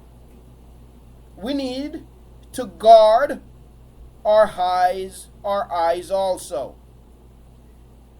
In Proverbs, let's go to Shamuel, chapter 11, 2 Shamuel, that's what they call Samuel, 2 Shamuel, chapter 11. And it came to be at the turn of the year, at the time kings go out to battle, that Dahood sent Joab and his servants with him, and all Yasharal, and they destroyed the children of Ammon and besieged Rabbah. But Dahood remained at Jerusalem. First mistake we see in this first verse, it came to be at the turn of the year, at the time kings go out to battle. Dawood was acting like these 16th century, 17th century kings and 21st century kings rather than a king of his day. Dawood was acting like one of those world leaders of today rather than a king of his day, and that was the first mistake. What am I saying? You see, in times past, when countries went to war, the kings led the army. You see, the king led the army. Dawood stayed home. So while it was the time of the year for kings to go out to battle, Dawood sent the army, but he stayed home. So he should have been leading his army, but he stayed home. First mistake. By the way, let me say that if more of these presidents were leading the army, we would have less wars, because all of them are punks. They have no heart. You see, George Bush. What did George Bush do? George Bush lied that he was in the army when he did not. He ducked the army, didn't he? His privilege allowed him to duck the army, right? And so many others of them. Donald Trump, he ducked the army too. Donald Trump said, he don't consider somebody who's been captured a hero. He liked the heroes who have never been captured. He said that because he know nothing about fighting. You see, yeah, it's easy for him to say. He talk about going over there and bombing Iraq and taking their oil. Now, if it should become mandatory for the president to lead the fight, then we wouldn't have to worry about that happening. Because if Donald Trump become president and if he had to lead the fight, he ain't going. But he don't have a problem sending somebody else. And perhaps any of these leaders for that matter. You see? They don't have a problem sending other people. But they won't go. You see? That's not the way it used to be. When a king start a war, a king lead the war. You see?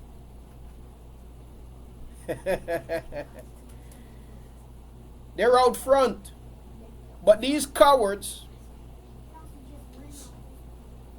they go hide in a hole and then talk tough, start stuff, and then send people, other people out there to pay the price for their foolish speech. Yep. That's what they do. Yes, indeed. So Dawood, it says here in verse 1, and it came to be at the turn of the year, at the time kings go out to battle. By the way, this translation used the word sovereign when it comes to kings, earthly men, and use king when it comes to Yahuah, who is sovereign. It's backwards. I'm reading from the ISR translation. So that's why I don't say sovereign, I say king. Because sovereign, only Yahuah is sovereign. You have many kings, but only Yahuah is sovereign. Okay?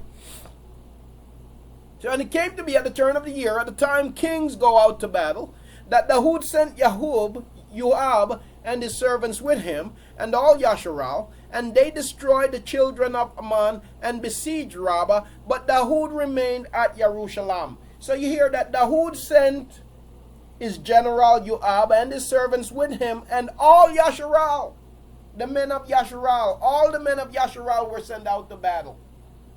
Okay? You see, Yasharal, and this is an unpopular truth for many people today. This is something that many people can't accept, and that's why we can so easily and freely lay down and let them run over us with whatever they want to do. But Yasharal is a fighting people, has always been a fighting people. Read the scriptures and you'll find that all throughout the scriptures, Yasharal was not a nation of cowards. Yasharal is a fighting people. You see? We fight for what is right. That's Yasharal. Yasharal fight for what is right. Yasharal was never a nation of cowards. You see? Never a nation of cowards. But Yasharal fought for what was right. You see? Yes. But nowadays, Yasharal, because we have been so dumbed down, we just roll over, lay down, and die. Here I am, kill me. Please, kill me. Please. You know? It doesn't matter what they do, family. We can't be so docile.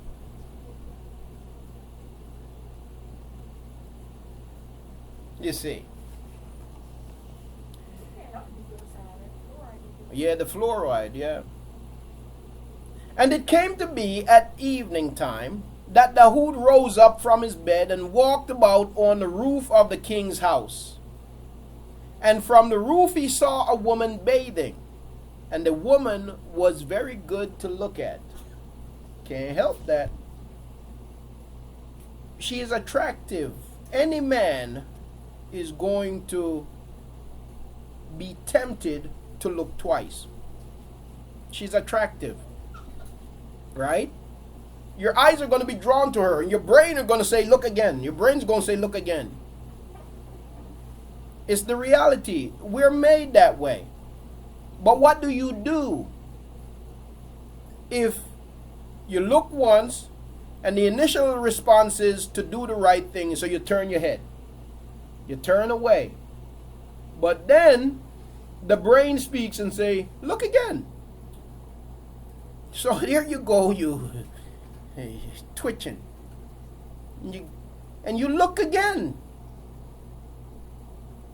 Do it now. Okay, so you fall to the temptation and you look a second time.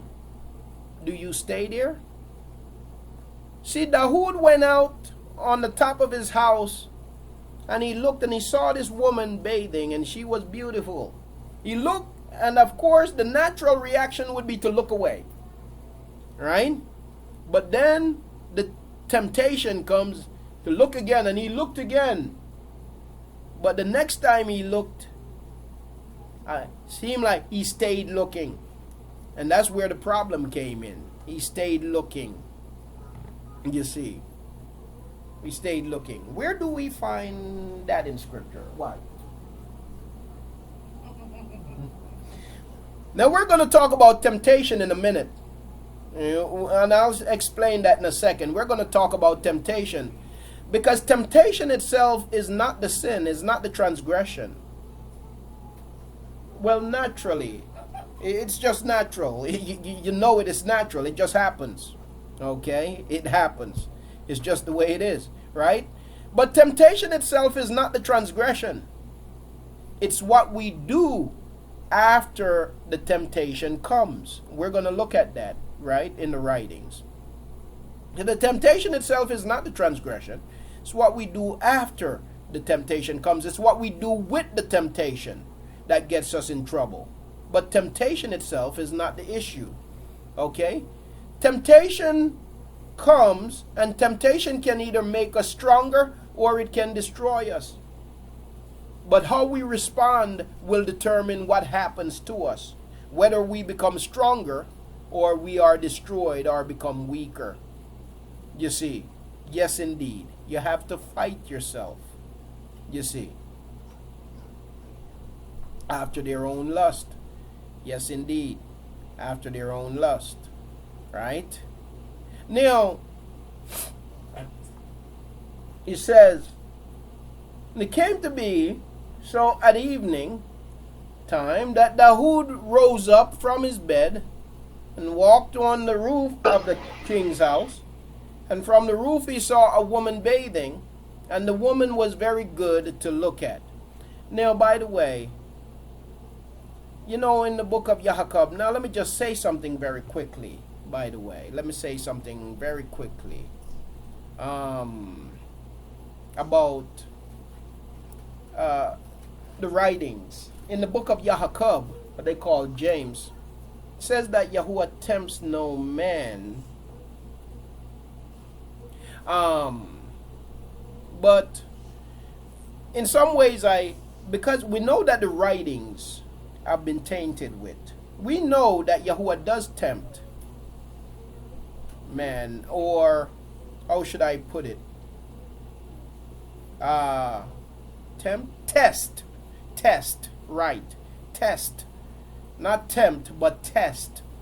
Okay, or try, right? We know that Yahuah does try his people. You see, we know that he tries his people. Okay. And in every trial, he is also given a way of escape. So he does try his people, you see. But in every trial, he also gives a way of escape. It's a part of the refining, absolutely. And you know what? When he tries us and we fail, guess what? He still shows sympathy. He still shows mercy, you see, in his correction. You see. So Dahoud now, he's on the top of his roof, and he sees this woman bathing. Excuse me. And the woman was very good to look at. She was very beautiful. And Dahoud sent and asked about the woman. So he didn't. What he did was he kept on looking, obviously. Became so mesmerized that he said, you know what? I gotta have her. He sent and asked about the woman. And one said, is this not Bathsheba, the daughter of Aliam, the wife of Uriah, the Kahati?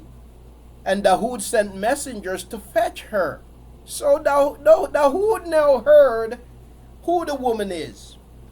That this is the wife of one of his very own soldiers. But he spent so much time looking that now the negative that has been imprinted on his brain overpowers anything of logic that he's hearing. And so in spite of being told who she was, he sent to get her. So Dahoud sent his messengers to get her, and she came to him, and he lay with her, for she was cleansing herself from her uncleanness, and she returned to her house. Now, you see what just happened there? He caught her at the opportune time.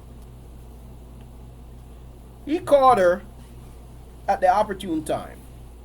He said that she was cleansing herself from her uncleanness. That means she's just coming out of that cycle of her life. And he called her over. That means, yep. So she is at a heightened state, right? She is vulnerable. She's vulnerable. He invites her over. No doubt her husband has been away for some time fighting. And he catches her at a vulnerable moment. Talks himself in, talks his way into some. And he lays with her. Alright? All of this began because he spent too much time looking. You see, because he did not fight the urge, the temptation of looking. You see. So it's one thing he goes out and he sees her bathing, but if he had turned away, it would be one thing. The amazing thing is he could have had any woman in Yasharal.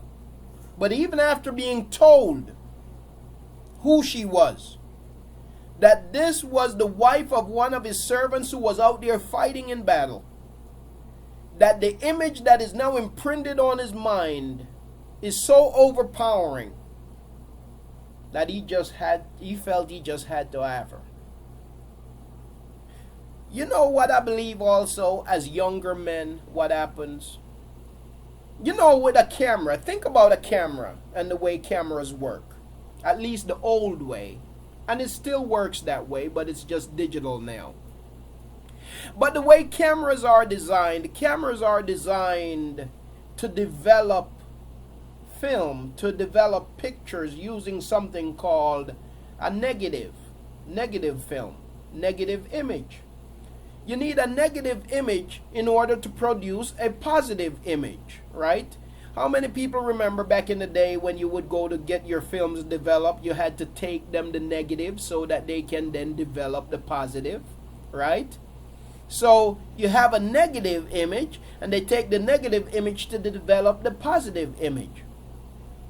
When you take a picture with a camera, it burns the image that you're snapping, right? It burns it into the film, but it burns a negative. Then when you put the negative on paper, it comes out positive. So the negative is the reverse of the positive, but because now you got to transfer it to paper, when you transfer it to paper, it comes out positive. But a couple things happen. Key, it burns. The negative is burnt into the film. It's literally burnt into the film. It requires a whole lot of heat, right? To burn that negative into the film, right? Now with men, and in particular with young men, when we see images, that image is actually burnt into our consciousness. It's burnt into our consciousness. And it's a difficult thing to erase it once it's burnt into our consciousness. You see? Dawood had that image burnt into his consciousness, and no matter what was being said to him, no matter how they tried to tell him that this was Uriah's wife, he wasn't hearing their words. He was seeing that image that was burned, seared into his consciousness. And now he's being driven by the image that has been seared into his consciousness. Yes, indeed. Nothing that is being said is getting past the image. And you know what? It's not that he cannot get past the image, but it's that he chose to focus on the image. Because even after the image had been burned into his consciousness, if he would just take his eye off the image for a moment so he can really hear what is being said to him, then there would have been an opportunity for him to go and to repent and to make it right. But he made the choice that even when people were speaking to him, he chose to stay focused on the image. So family, young men and even women, we have a responsibility to determine what we're going to focus on. We have a responsibility to determine what we're going to put in front of our eyes.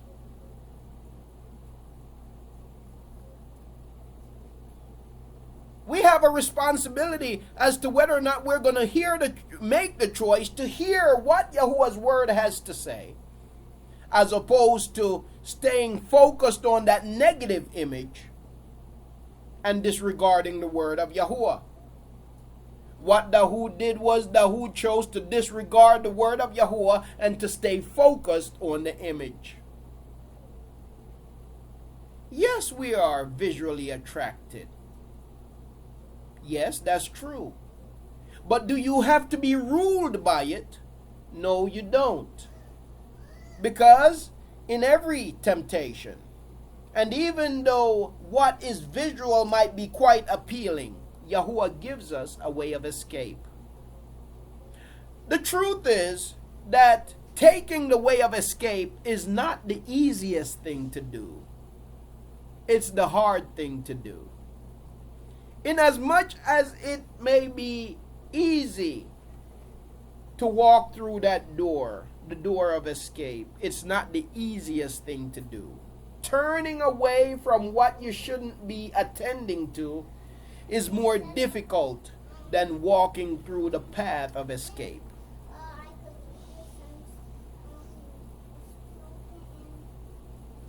Yes. And you know, we might say self-control a key, but the truth is, it's not self-control. Because self in control, that's devastating. Because remember what self. Self is flesh. Self is flesh. Look at self. Self is flesh spelled jumbled. Okay, self is flesh. Self is literally flesh. Self. Self. Let's spell it. Self. Can you get flesh out of self? Yes. F-L-E-S-H. Flesh. Self is flesh. You see? So, it's not flesh control. You see, self-control is flesh control. And if the flesh is in control, we're in trouble. If the flesh is in control, that's where we have problems. So we have to remember, self-control is actually flesh control. So what we have to do is, yes indeed, what we have to do is, what it requires now is a turning away from the flesh and turning to the word of Yahuah. And that's the challenge. Family, how many of us, I'm going to speak for myself, I've been in situations of temptation, and the answer, the escape come to my mind. The word come to my mind and says, go to the word of Yahuah. But what does self say? What does flesh say? No, stay right here. You see? Mm-hmm. Oh. You see? So, I've been in situations where I'm being tempted. And Yahuah speaks to me an avenue of escape. But self, flesh say, no, don't take that. Stay right here. Don't this feel better? The scriptures tells us that sin or transgression is pleasurable. Disobedience is pleasurable. It is. Disobedience is pleasurable, but it's not lasting. The pleasure that you gain from disobedience is not lasting. Starts out as pleasure, but it soon turns to torment. Sin is pleasurable, but it's only for a moment. I believe we find that in Mashali chapter 14. It's not worth it. You see. Yes, indeed. It can be a key. Can be very vivid. Yahuah makes it real vivid. But the flesh is strong. Family, please note that we truly do have an adversary in the flesh. The flesh is an adversary to the things of Yahuah. It is corruptible. You see, everything that it touches, it profanes.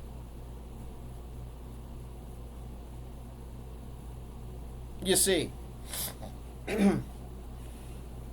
So, yes indeed, Aki. So he says, Dahoud now, having been told who this woman was, he chose to focus on the negative image. And so what did he do? He caught her at just the right moment, laid with her, and the woman conceived and sent and informed Dahoud and said, I am pregnant. Then Dahoud sent to Joab, and he said to Joab, his general, send Uriah the Kahati to me. And Joab sent Uriah to Dahoud. And Uriah came to him. And Dahoud asked how Joab was doing, making small talk with the man whose wife he had just taken, coveted and taken, and how the people were doing and how the fighting was going. So he's showing false concern. And Dawood said to Uriah, because in this moment Dawood was not even concerned with the battle. You see, family, what temptation will do. Temptation will cause you to lose sight of what is most important.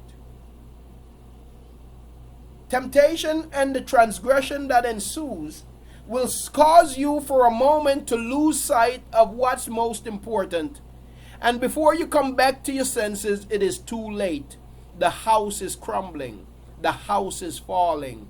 Your marriage is destroyed. Your life is destroyed. Everything is destroyed for one moment of passion.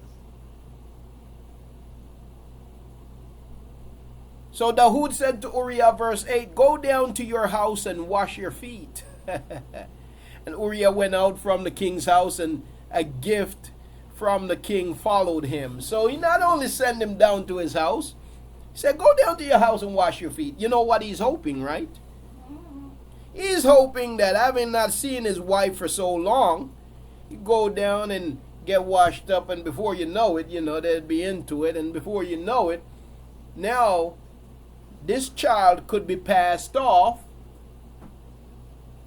as his. Now that's bold, because some time must have gone by in order for her to realize that she was pregnant. But Dawood had become so heartless in this time that even though several weeks had gone by since he got the man's wife pregnant, that he was still hoping to pass it off on him as his baby. So he said, go on down there, Uriah. Take your mind off battle. Go spend some time with your wife. Because he's hoping that now, by the way, he also sent some gifts along. He sent some gifts along. Some gifts followed him. What might those gifts have been? Well, he probably sent him a few drinks. Go ahead. Get drunk, Uriah. You see? He sent him some drinks. May not just be wine, but some strong drink also. Forget the night. Forget yourself. You see. But Yahuah wasn't about to let it happen. So he says, but Uriah lay down at the door of the king's house with all the servants of his master, and did not go down to his house. This man was committed to his king and to his country. Notice the difference here between Uriah and Dawood. You know why Uriah wouldn't go down to his house? Was it that he didn't love his wife, didn't care about his wife, so he'd rather stay and sleep at the king's door than go to his house? No, that wasn't the case. Uriah had a sense of duty to his country and to his people. And Uriah knew that this was a time of war. And how can he be in his house doing anything different than being concerned with the state of the army and his people and the state of the king? It is a time of war. And Dawood should have been leading the battle, but he was home during the time of war. And you see, family, there's another lesson in this for us. Another lesson in this for us is that when it's time to be about the master's business, we must be about the master's business. Because when we get idle is when we get in trouble.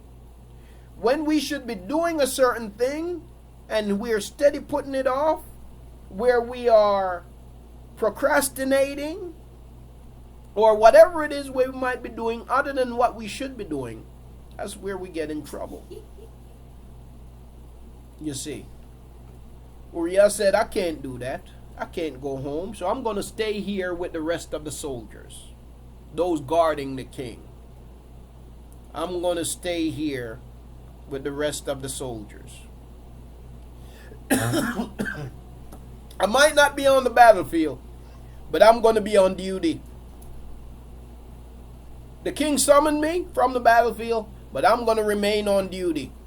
I'm going to stay here and I'm going to guard his house, because this is not a time for me to be home. The time to be home will come. You see. That's the other thing about the people of Yasharal and our responsibilities.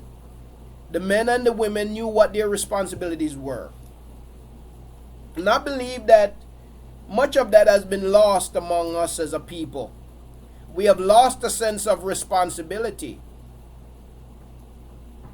We have lost a sense of responsibility. We have become too selfish and too self-centered in many cases. We have lost a vision for our nation, and our vision is always about us and what we desire. Where the truth should be that there is a time for everything. There is a time for everything. There's a time to be absolutely sold out totally to the task that Yahuah has for us to do. And then there's a time for you to be home. That was the case here. But when dysfunction sets in, the woman loses her sense of duty, so does the man. And everything is in disarray. Though Bathsheba was missing her husband, she knew why her husband was absent. And unfortunately, what you had was somebody who should have been about Yahuah's business, staying home and now feeding upon a moment of weakness. You see.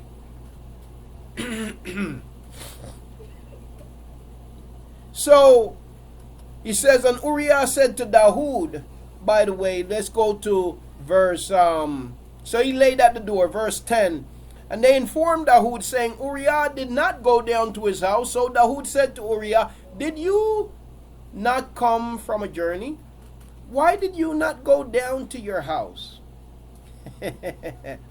You know, family, not everybody who come to you acting like they're concerned is concerned. Sometimes they have something up their sleeve. Dahoud comes to Uriah. He said, did you not just come from a journey? Why did you not go down to your house? He's not concerned with his well-being or his welfare. And Uriah said to Dahoud, the ark and Yasharal and Yehuda are dwelling in booths, and my master Yoab and the servants of my master are encamped in the open fields. And should I go to my house to eat and to drink and to lie with my wife? As you live, and as your being lives, let me not do this. He had a true sense of duty and responsibility. And Dahoud said to Uriah, remain here today also, and tomorrow I let you go. So Uriah remained in Jerusalem that day and the next. And Dahoud called him, and he ate and drank before him, and he made him drunk. And that evening he went out to lie on his bed with the servants of his master. But he did not go down to his house. So that first attempt failed when he told him, go on down, Uriah, and I'm going to send this little gift with you. I'm going to send the liquor so you can get drunk. So that didn't work. So this time Dahoud invited him over for dinner, and he got him drunk. Made sure he got him drunk, figuring he was going to go to his house. But even in his drunk state, he still had his sense of duty. You see, still had his sense of duty. He did not go. So what Dahoud did next? Verse 14, and it came to be in the morning that Dahoud wrote a letter to Yoab. So when all else failed, he turned to murder. Wrote a letter to Yoab and sent it by the hand of Uriah. Now, why would Dahoud go this far? Why would Dahoud go this far, family, to now murder this man? Is it just because he wanted to kill him? Is that what it is? Is it because he wanted to kill him, or is it simply just to cover the transgression? Yes, to cover the transgression, but there was more to it, you see. There was more to it. Because if this woman was found to be pregnant and it could be proven that Uriah did not do it, Dahoud the king would be stoned to death. Matter of fact, they both would be stoned to death. Dahoud was trying to preserve his life. So you see, transgression is pleasurable.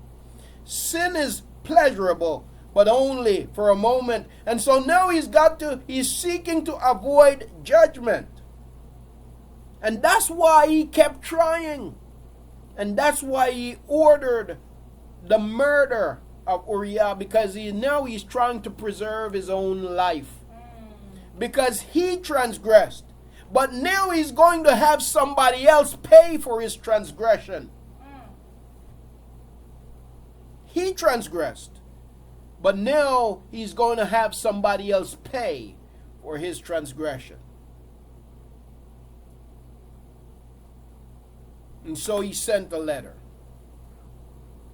He sent a letter to his general. And he said, and it came to be in the morning, verse 14, that Dahoud wrote a letter to Yahuah and sent it by the hand of Uriah.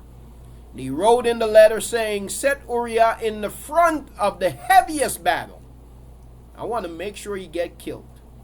And you shall turn away from him, and he shall be smitten and shall die. You know, there is something to be said here about a soldier. There is something to be said here about a soldier. And it's something that can be good and it can be bad. It can be good and it can be bad. A soldier is trained not to ask any questions. A soldier is trained not to ask any questions. That can be good and it can be bad. Because when you're trained not to ask questions and you just act without asking questions, then you can find yourself doing the will of the wicked and not knowing why you're doing what you're doing. And never ever doubting their motive, the motive of your general. You know, you look at America today and many other countries, they have people fighting all over the place. And these men and women who are fighting many of these wars, they really do not know why they're fighting. In some cases, they might think they know, but they really don't know. They think they know because they have been given some kind of justification. But is it real? Is it true?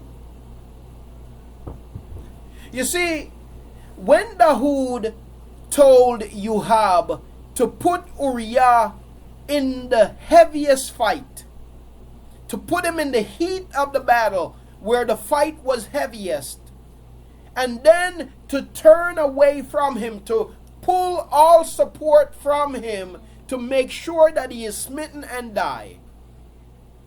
If Yahuah had not been conditioned to be a soldier that only followed the instructions of his king but asked no question, then Yahuah would have asked, why, king? Why should I do this? This is certain death, and this man has served his country well. So why should I put him in the heat of the battle and then pull away from him to ensure that he dies? But the general did not do that. He did not question the command of the king. Family, there's only one king. And even that king is okay with us asking him questions. Yahuah is fine with us asking him questions. But we live in a corrupt society and a corrupt system where if generals question the commander-in-chief, then that is seen as disloyalty. And before you know it, that general might be on the evening news being painted as a terrorist because he dared to question the motive of the commander-in-chief. That's the kind of society that we live in.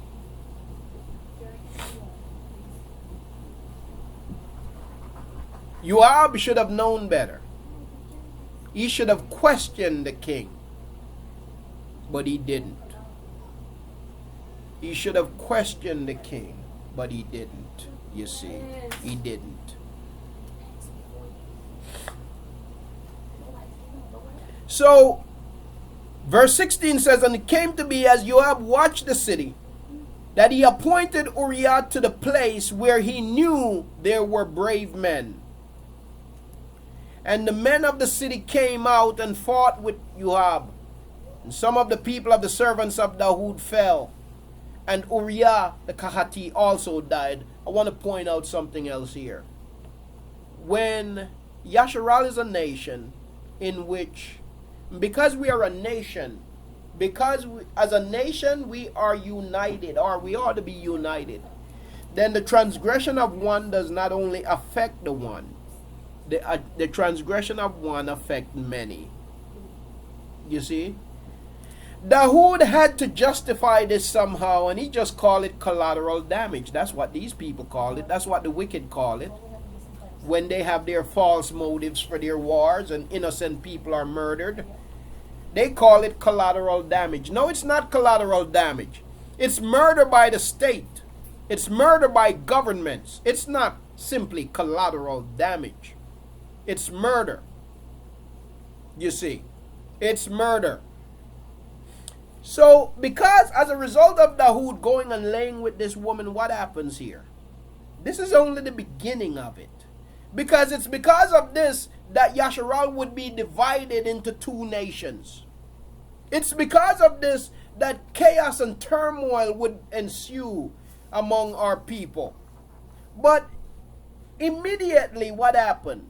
It wasn't just Uriah that died, but other brave men of Yasharal lost their lives because of the desire of the king to satisfy his lust. Other men suffered. Other families suffered. So now you have men dying on the battlefield.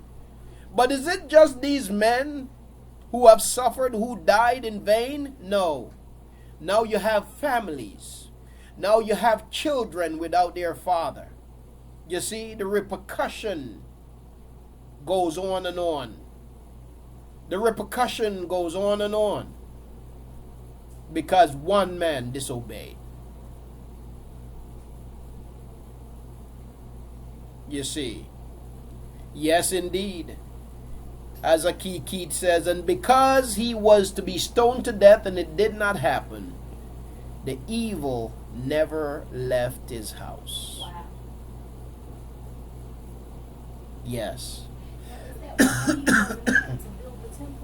No, because that's one reason he had blood on his hands from that and other things. Yes. You see. Now, you went to this story of Dawood because of something in Mashali chapter 7.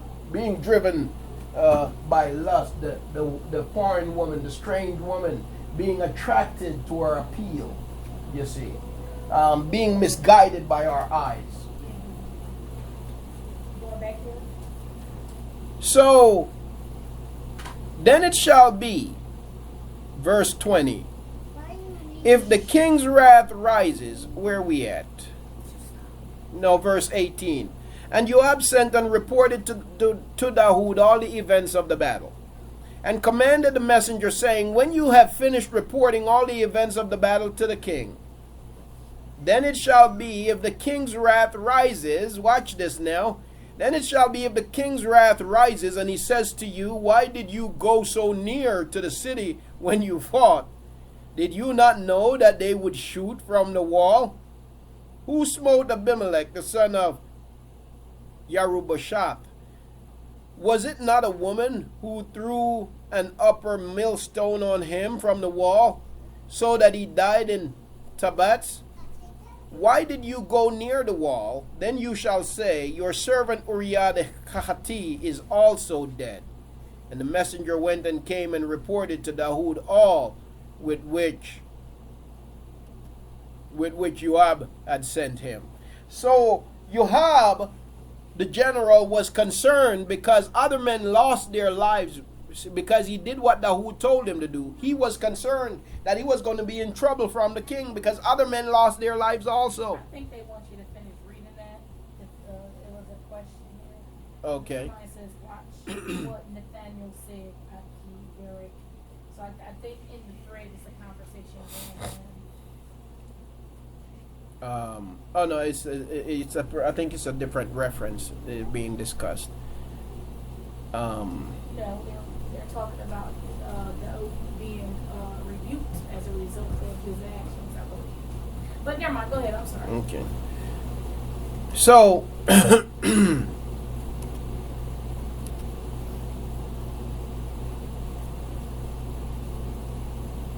yes.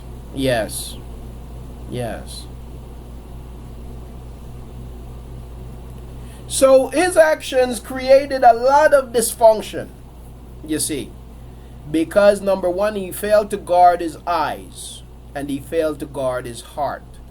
It created a lot of dysfunction. So it is important for us to guard our hearts and important for us to guard our eyes just as well. And in particular as men. You see, women are more so, men are guided in the flesh, men are guided by their eyes, while in the flesh, women are guided by their emotions. And so, if a man can figure out how to stir a woman's emotions, then he has her. And if a woman can figure out how to attract a man's attention, she has him. You see. And so we have to guard our eyes and we have to guard our hearts. You see. Now the story of Dahoud, the account of Dahoud's life as a result of what ensued from this point forward, it's deep. And many upheavals came about as a result of it. And we're not going to go into the details of that today. But what I want to emphasize in coming to this is the importance of us as men guarding our hearts, our eyes and our hearts, and as women guarding our hearts and our emotions. You see. So this song slept with Hmm? I'm just reading the thread Okay. where Dawood's son slept with his wife too. Yes. That happened later also. So, now going back to, I want to go to a couple other places before we go back to the book of Mashali. We're getting ready to go to break. But let me just cover a couple other scriptures. Okay? I want to go to Proverbs, Mashali chapter 6 and verse 25. I'm just going to run through a couple of scriptures real quick. Mashali chapter 6 and verse 25. We still have a lot more to cover in Mashali chapter 7, but I just want to run through a couple of scriptures real quick. Mashali chapter 6. Oops, let me go back. Mashali chapter 6 and verse 25.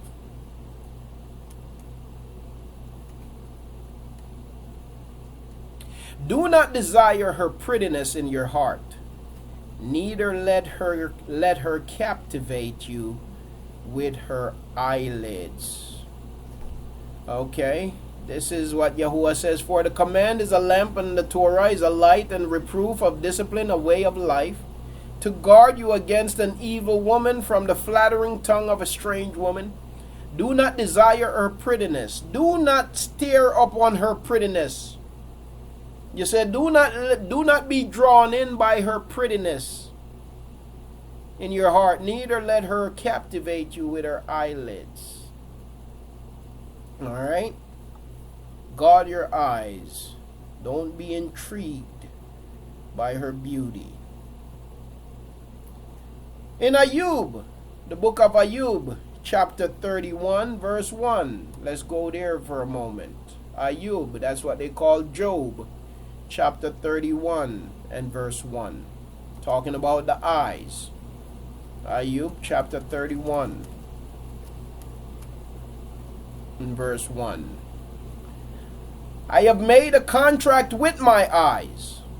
How then could I gaze at a maiden, a young woman?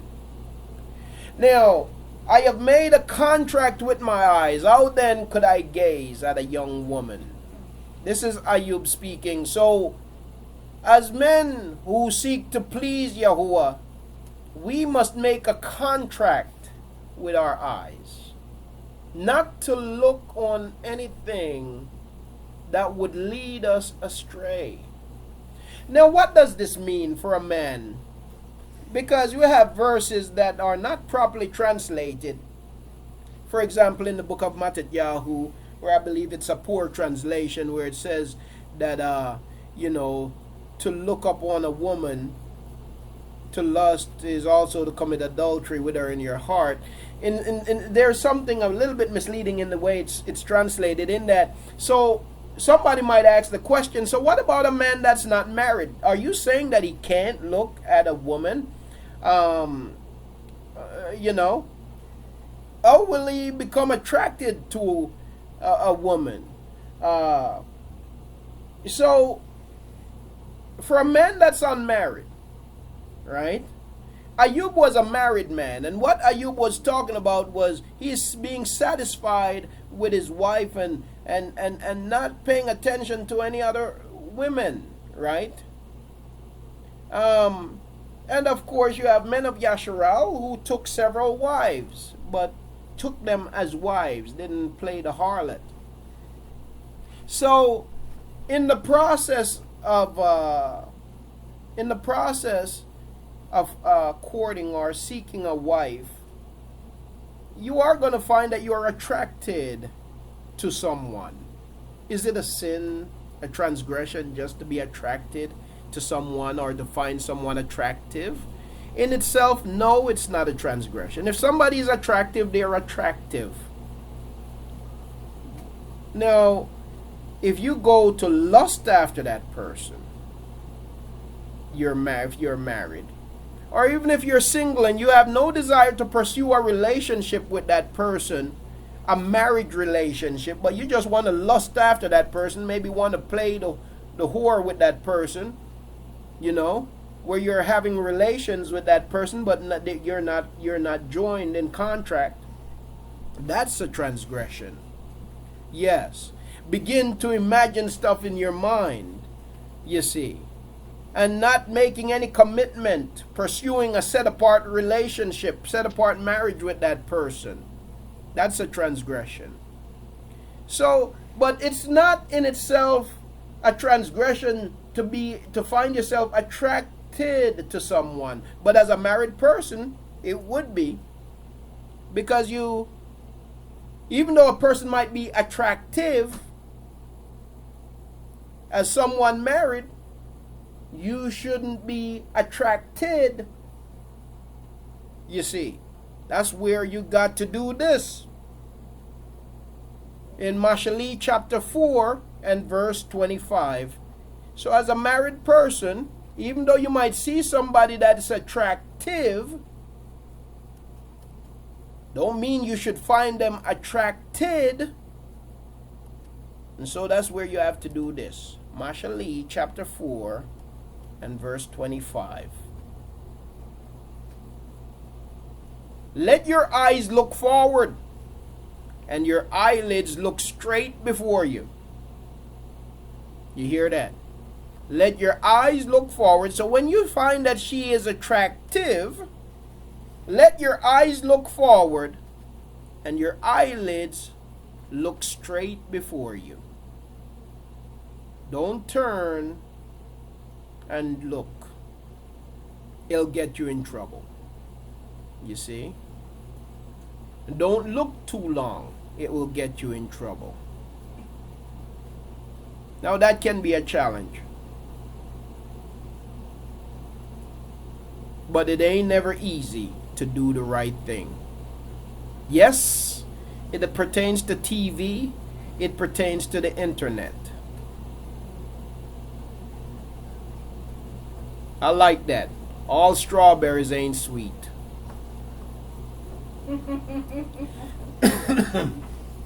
You see. Find yourself on the Titanic relationship. Yes, indeed.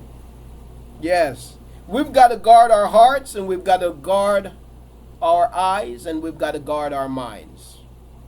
We've got to guard our hearts, we've got to guard our eyes, and we've got to guard our minds. Now here's the other thing, family. We can come to a place where we deceive ourselves. We can come to a place where we begin to justify stuff. We can justify lust. We can justify whoring. We can justify just about any transgression if we so desire to. We've got to be careful that we don't.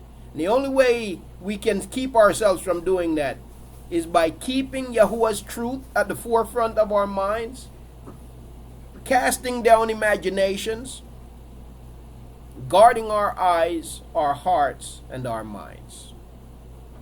You see. Now,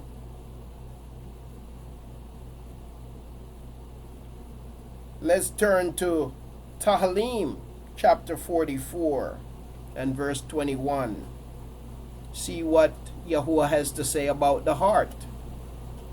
Tehillim, Psalms chapter 44 and verse 21. By the way, I give Yahuah praise, honor, and esteem. I spent all day in bed yesterday because I wasn't feeling well. I had to call out from work. Didn't quite know how well I was going to be able to hold up today for our fellowship, but I give Yahuah praise, honor, and esteem. I want to say to my wife also for being very considerate in insisting that I laid down yesterday. And I give Yahuah praise. I was feeling... trying to go to work anyway. Yeah, I was. I give Yahuah praise, honor, and esteem for his continued healing. And to Yahuah truly be all praise. Tell them what I said. I I was trying to go to work anyway, and she told me if I went... I got knocked off.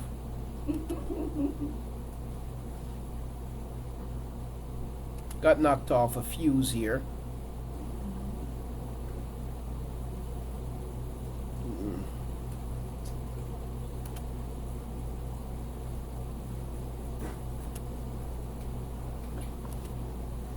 Okay, bear with me while I get back to fuse here, family.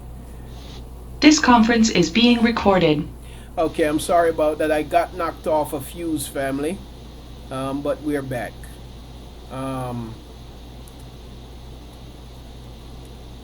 Okay, so I was trying to go to work nonetheless yesterday, even though I wasn't feeling well. So my wife told me that if I went to work, she didn't want to hear no excuses about getting anything done. I think that was basically what she said. said, don't come back and playing like you can't do nothing. Yes. Yes, when I got home from work, don't come back acting like I can't do anything. So, I considered that. And figuring that when I come home, I wouldn't be feeling good. But then I couldn't tell her I wasn't feeling good because I went to work. So I said, you know what? I better just go lay down somewhere. So that's what I did. Now, all right. So let's go to Tehillim, Psalms 44 and verse 21, talking about the heart. Would Elohim not search this out for he knows the secrets of the heart. So we can't fool Yahuah when we begin to try to make excuses for what we know we shouldn't be doing.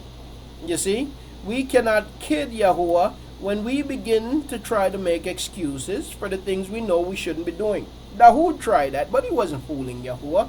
You see, Yahuah searches the heart. You see, he knows the secrets of the heart.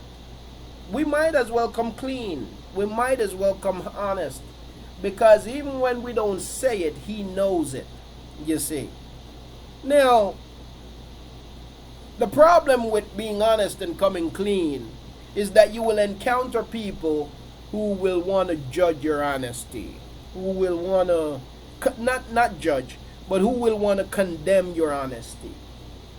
So they'd rather for you to continue to be fake than for you to continue to be honest.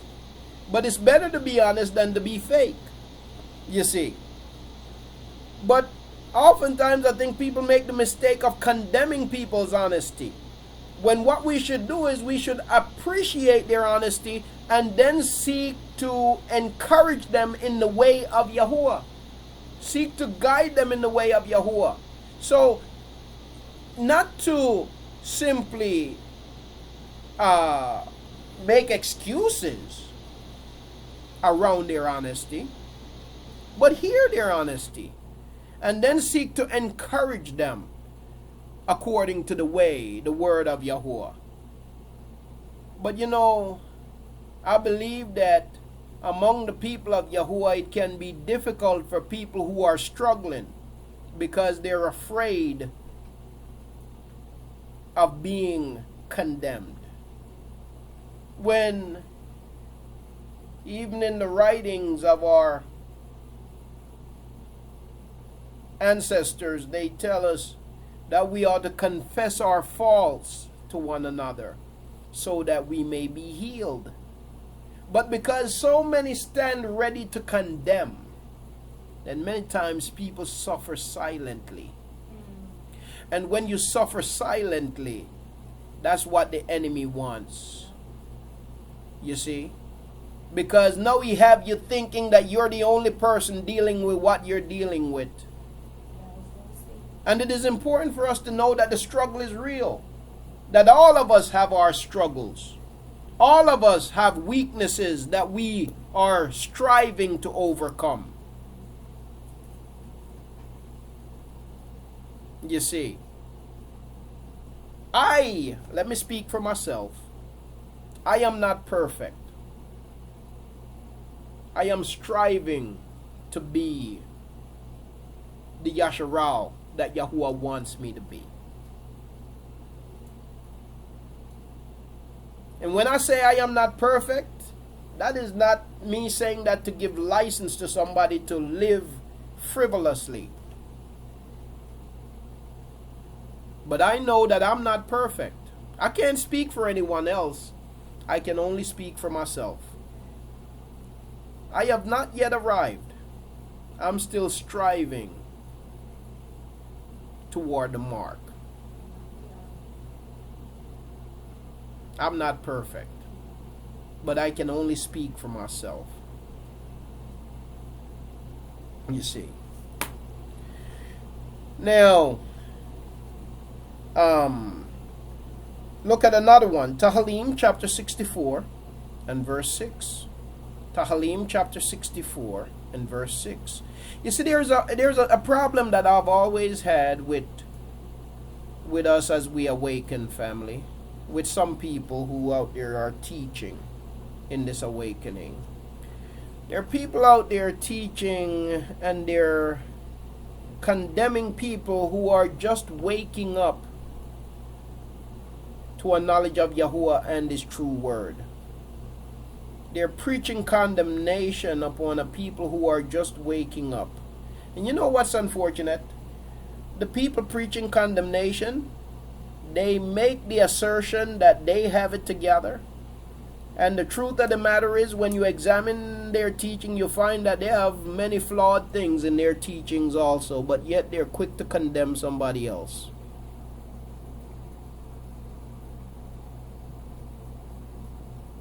As a nation, we need to begin to encourage, to build up, rather than to seek to tear down. I saw somebody on Facebook the other day. He posted something, and I know that he was talking about me, but I didn't respond. That's what we do, unfortunately. That's what Yasharal does. I've gotten it so much, I know it when I see it. But someone, well, you know, when we do our studies, automatically they get shared on Facebook, even before we start doing live streaming. But we have family here who had shared the lesson that we did on hell. We had family who had shared that lesson on Facebook, the lesson that we did on hell and the Bible. It's talking about the fact that the Bible is not the scriptures. Bible is a corrupted translation of the scriptures, in which the names of Yahuah have been removed and replaced with names of idols, and the name of the people also, identity of the people, have been removed. You know, and so family from the fellowship had shared that lesson on Facebook also. And so I see a couple individuals, they started posting stuff, and it was in regards to that. One individual posted something that's talked about people going around teaching that hell isn't real and stuff like that, you know, and the whole conversation ensued under that. Another individual in line with the same thing came along saying, Yasharal, don't listen to these Facebook teachers and some of them even on YouTube, you know, and stuff like that, throwing stones.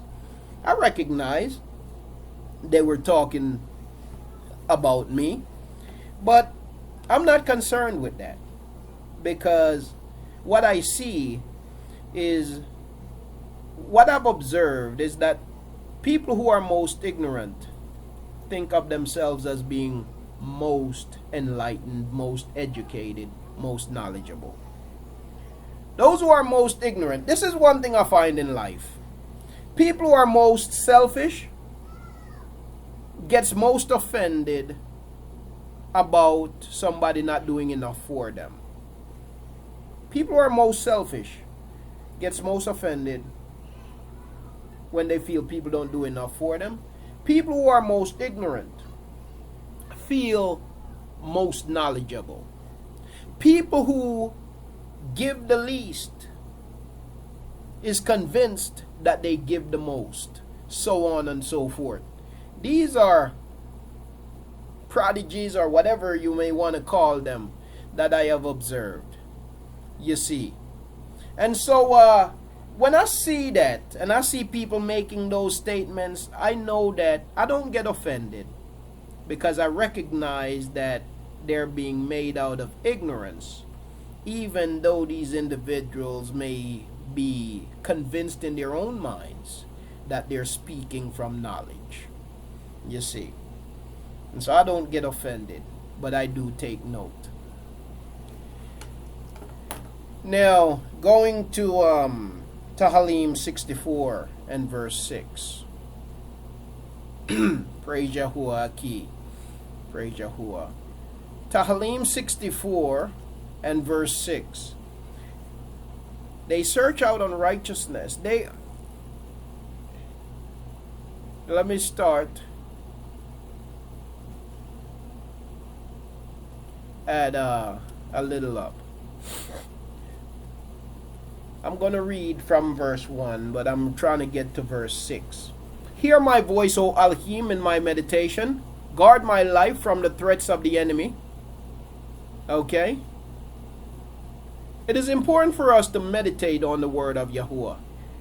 It is out of meditation that wisdom comes. When we meditate on the word of Yahuah. When we meditate on the word. That's where we eat the word, and then we pardon this, but we regurgitate the word. We meditate on the word. We think on the word. We ponder on the word, and out of it comes wisdom. Hear my voice, O Elohim, in my meditation. Guard my life from the threats of the enemy. Hide me from the secret plans of the evildoers. from the tumult of the workers of wickedness, who sharpen their tongue like a sword and aim their arrows at a bitter word. You hear that now? This is the evil ones. This is the wicked ones.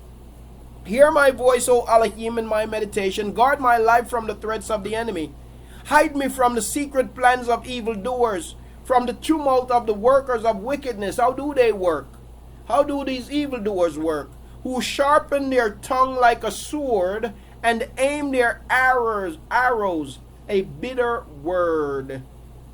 To shoot in ambush at someone blameless, they shoot at him suddenly and do not fear. They arm themselves with an evil word. They talk of hiding sneers. They have said, who sees them? They search out unrighteousness. They have perfected a well searched out plan. For the inward part of man and heart are deep. You see my point here? My point here is that the heart is a deep thing. It is a deep thing, and it is very deceiving. The ones who plot evil and carry out evil feels most set apart and most upright. They feel most justified. Let me use something else for example. Let me take it to another situation. You get people offended at people sitting down for the national anthem and the Pledge of Allegiance. You get people who are offended, who want to rip their clothes, who want to burn other people's clothes, burn people's jersey and whatever else. Which, when it comes to jerseys, I'm not for it. I don't believe that anybody should be so esteemed that you're running around paying $100 and something to wear somebody's name on your back. When it comes to name brand clothing, I'm not for it, because I believe it is a stupid thing to go buy Versace or you name whatever way you want to call it, Jordan or any one of them. I don't care about them so much that I don't even know their names. You see, I believe it's folly. I believe it's foolishness. I believe it's stupidity. I believe it's idolatry for anybody to go and do that nonsense. You see? But people get so offended because people who have been oppressed by a system with a national anthem that celebrate their oppression. You have people offended when the people wake up and decide that, you know what, I'm not no longer going to stand up and celebrate you singing about killing me, because that's what the national anthem talk about, killing black people. And you get offended because I decide to sit down. The most wicked is deceived by their own hearts. Those who are most wicked, most evil, deceived by their own hearts. Somehow, their wicked heart is telling them that I should be happy and go lucky and stand up and sing and sway and sing their national anthem that talk about killing us. And if I don't do that, they're offended. That's the depth of wickedness. That's how crazy the heart can be. Yeah.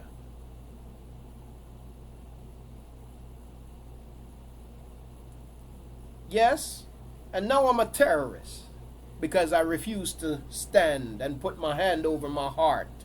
I'm a terrorist. You see? Listen, BLM, Black Lives Matter is me, and I am Black Lives Matter. Okay?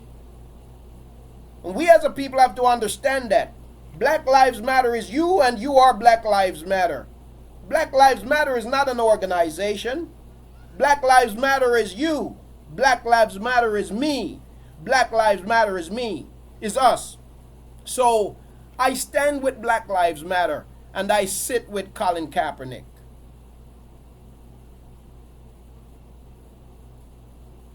You see, for generations and generations, this is what the wicked have always done.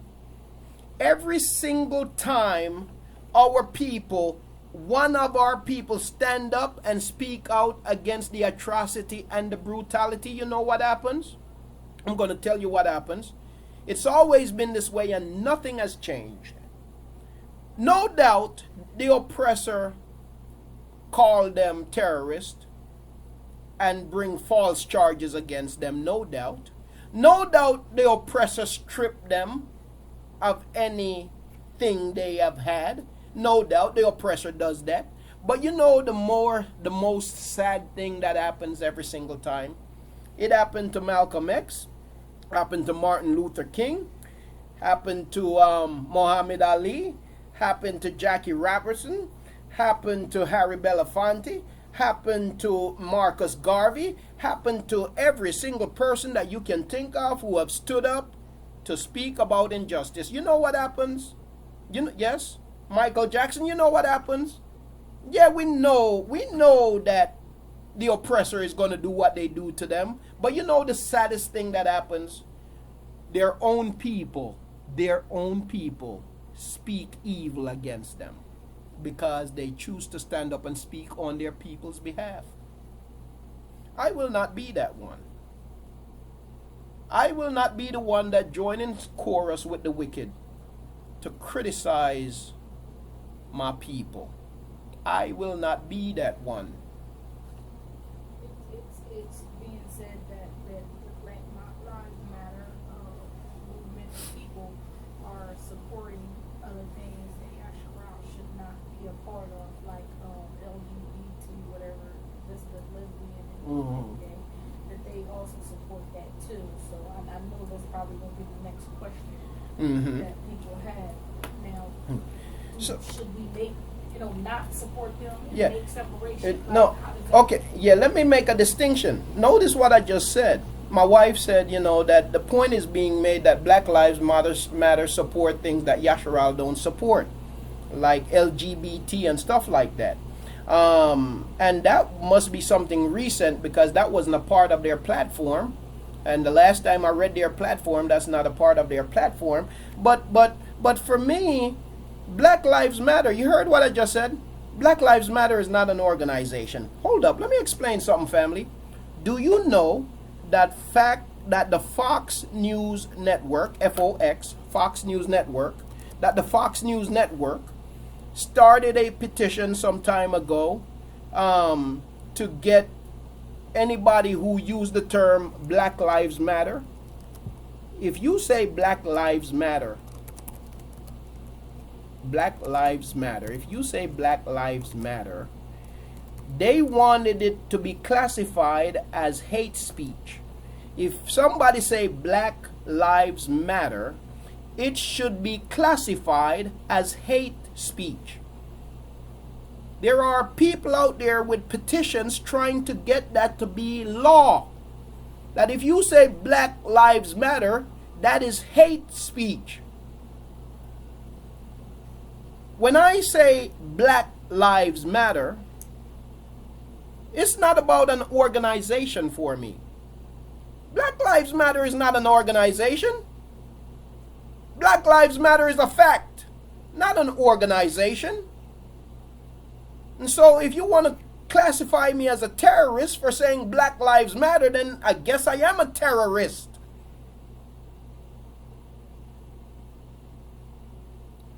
And we can't be so stupid to fall into their stupid arguments.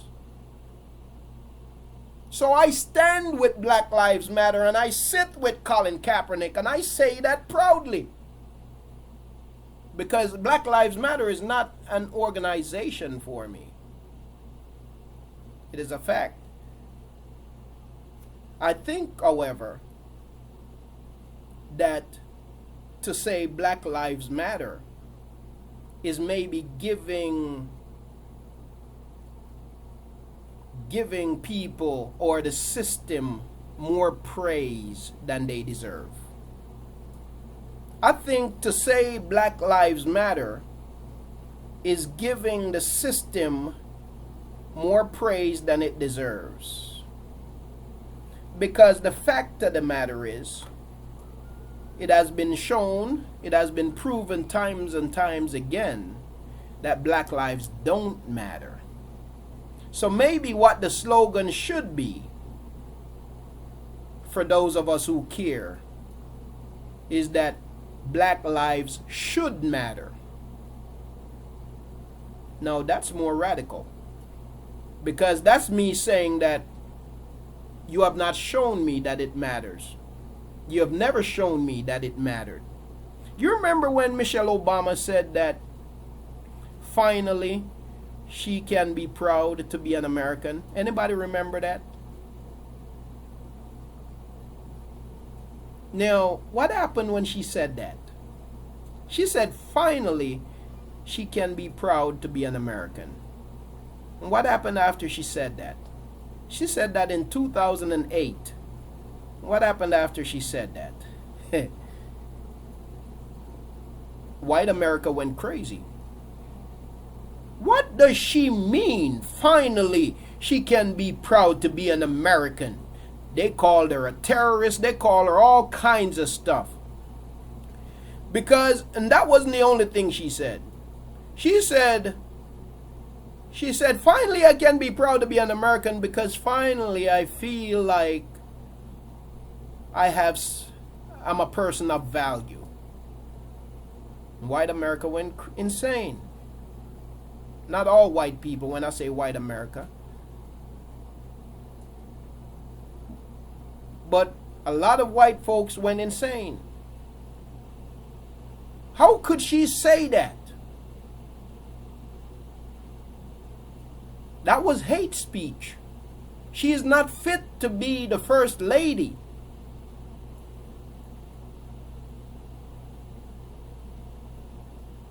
They spent millions on TV ads with her saying it. They spent millions on ads on the internet.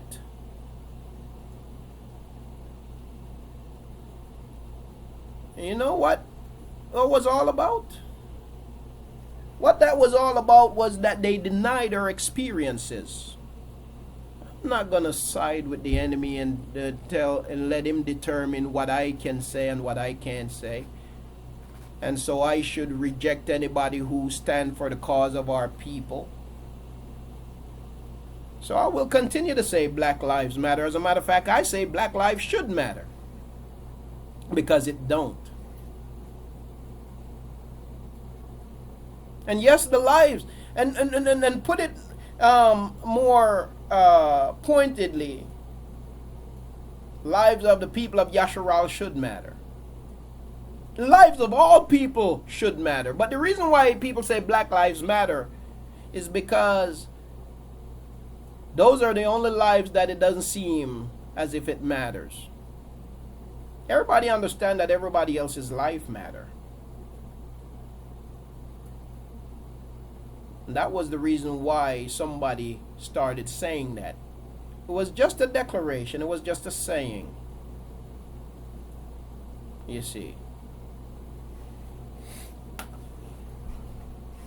So everybody who dared to stand up and take and speak up concerning the abuse, the evils done to our people. You know, it's one thing if when they did the evil, if they were acting as if it's evil. It's another thing when you're doing evil but acting as if you're doing good. That's what get me. When you're doing evil but acting as if you're doing good. That's what get me.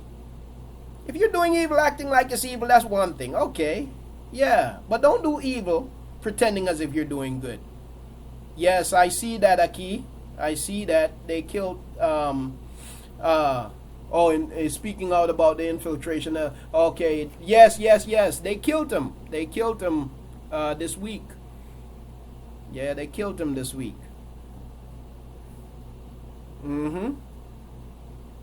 Yes, that's what they want. They want us to shut up and stop bringing attention to it.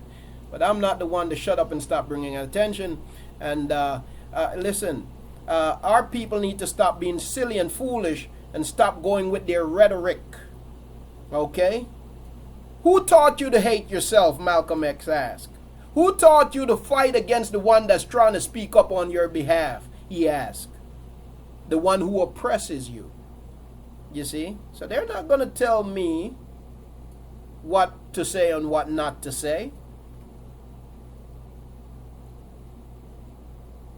I know that's going to offend a lot of people. that's going to offend my own people. It's going to offend my own people more than it'll offend the people who oppress us. And that's the sad reality. That's the sad fact. That our own people are more offended when we speak up on behalf of our people than the oppressor does. The oppressor isn't offended because deep down the oppressor knows wickedness. But our own people are more offended, and that makes it more easy for the oppressor to kill us and get away with it. And that's just the nonsense. All right, let me get back. Well, family, you know what we're going to do right now? We're going to take a break. It's been a while. We're going to take a break, and Yahuah willing, we're going to come back, and we're going to go to the book of Mashali when we come back. Mashali. We're getting back to the book of Mashali, chapter 7, when we come back. So we're going to take a break. Oh, by the way, before we go to break, let me just ask the family. I know there were questions at the beginning. Yes. Aki, I don't remember exactly who had the question, but there was some questions at the beginning. Aki, could you, if you don't mind, Aki, if you recall what the question was, I'm sorry, it's been a while. But could you remind me of what the question was on YouTube? Let me go to, let me see if I can view YouTube here.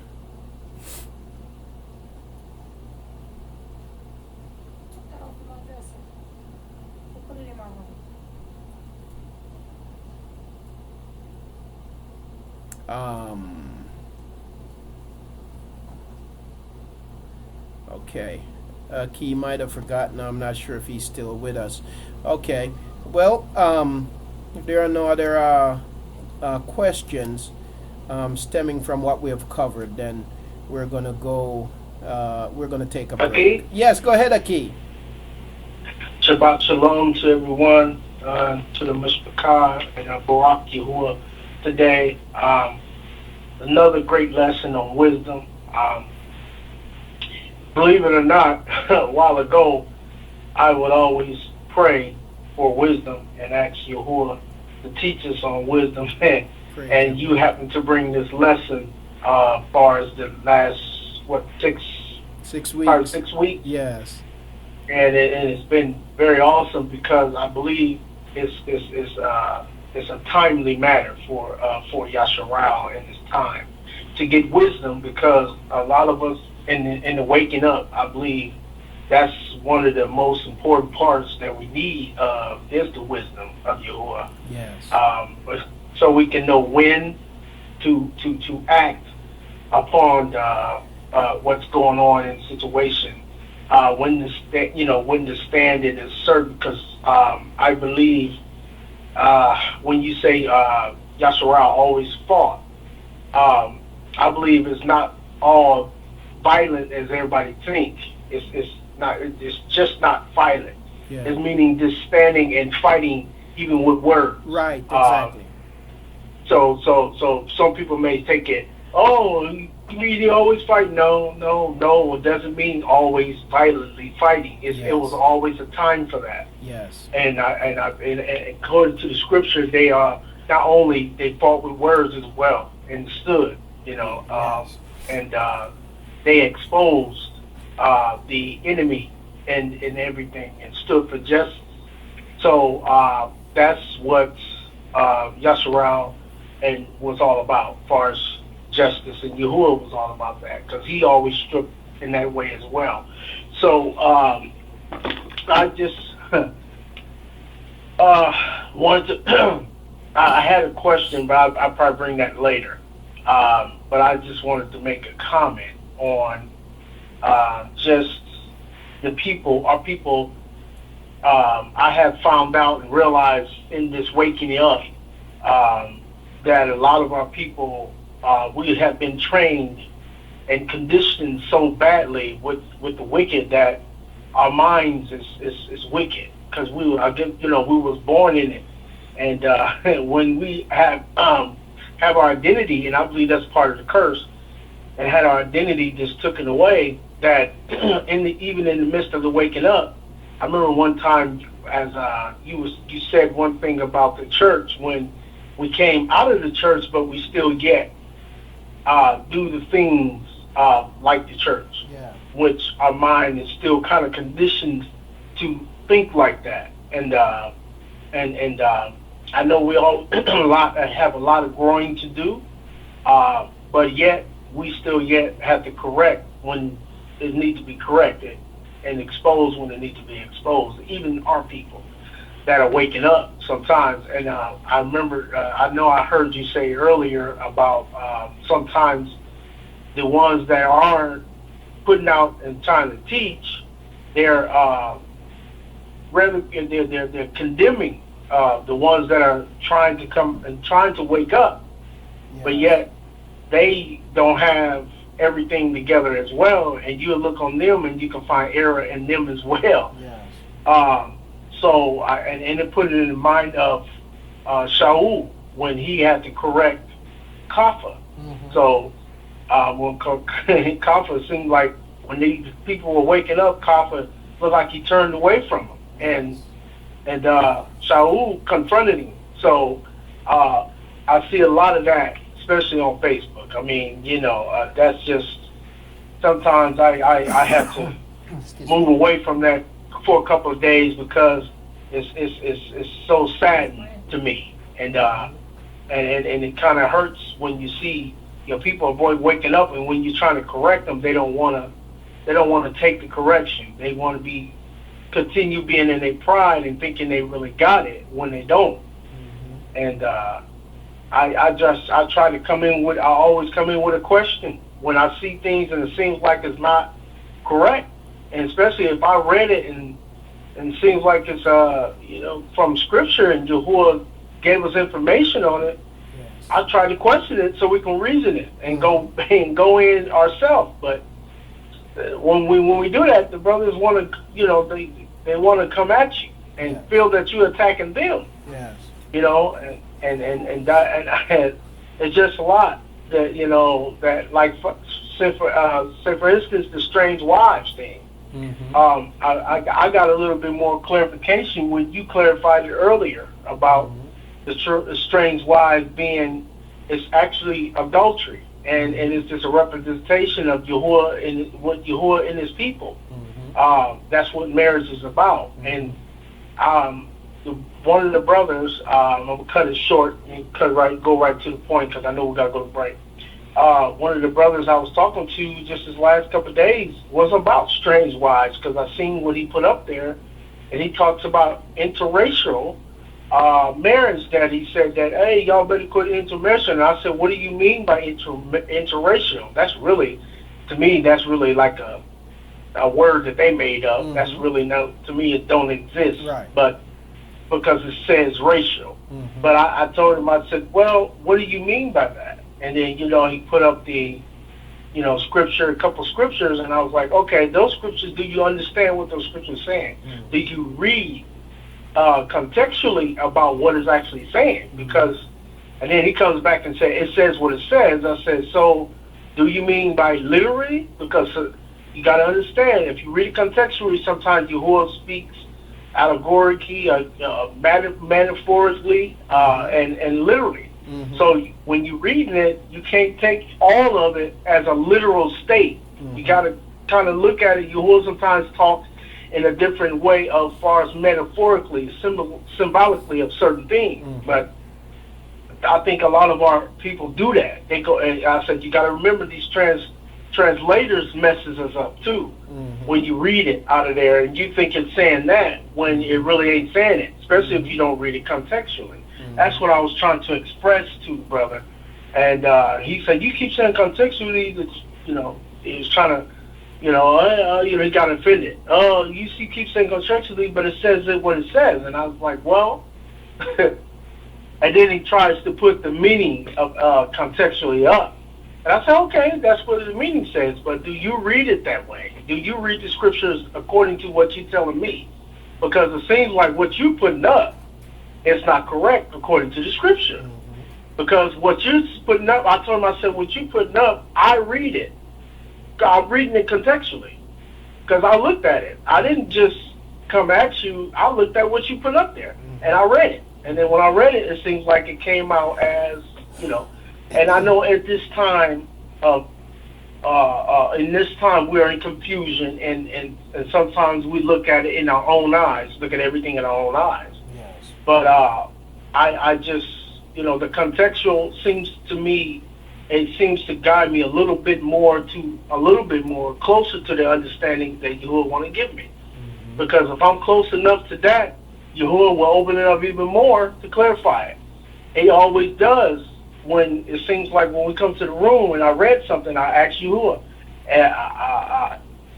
give me an opening eye to this, an understanding to this. It seems like he clarifies it every time we come to the room, and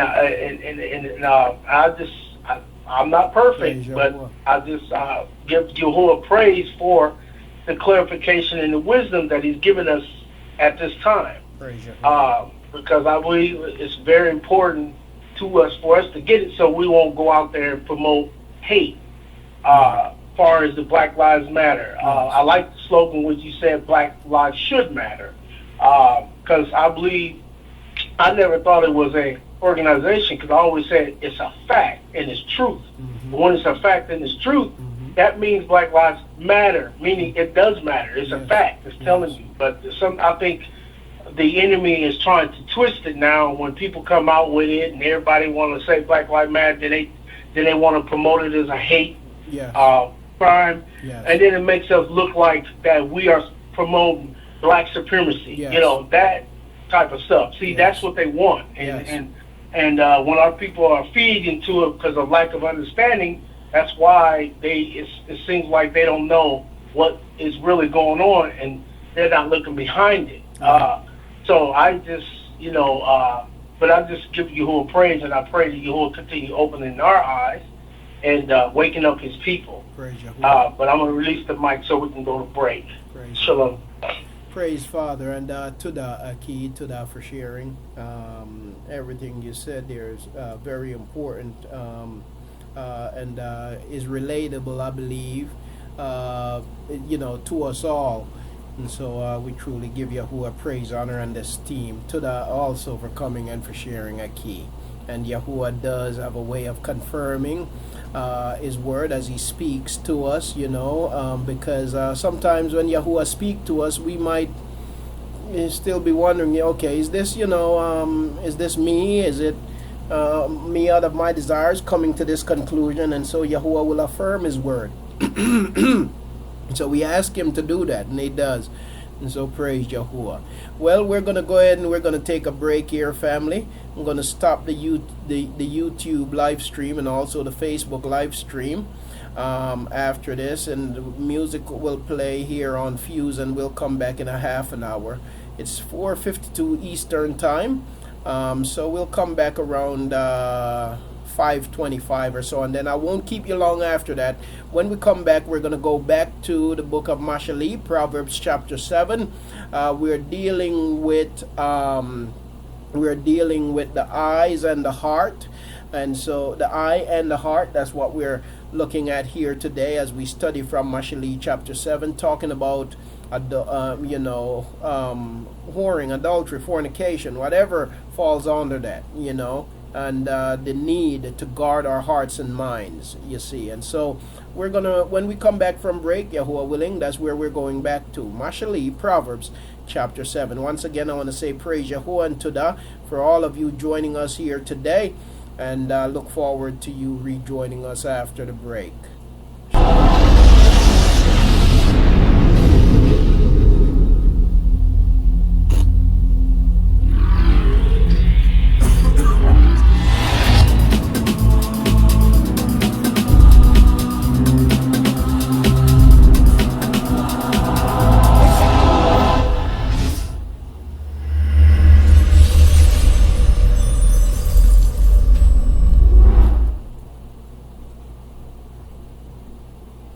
See you all after the break, family.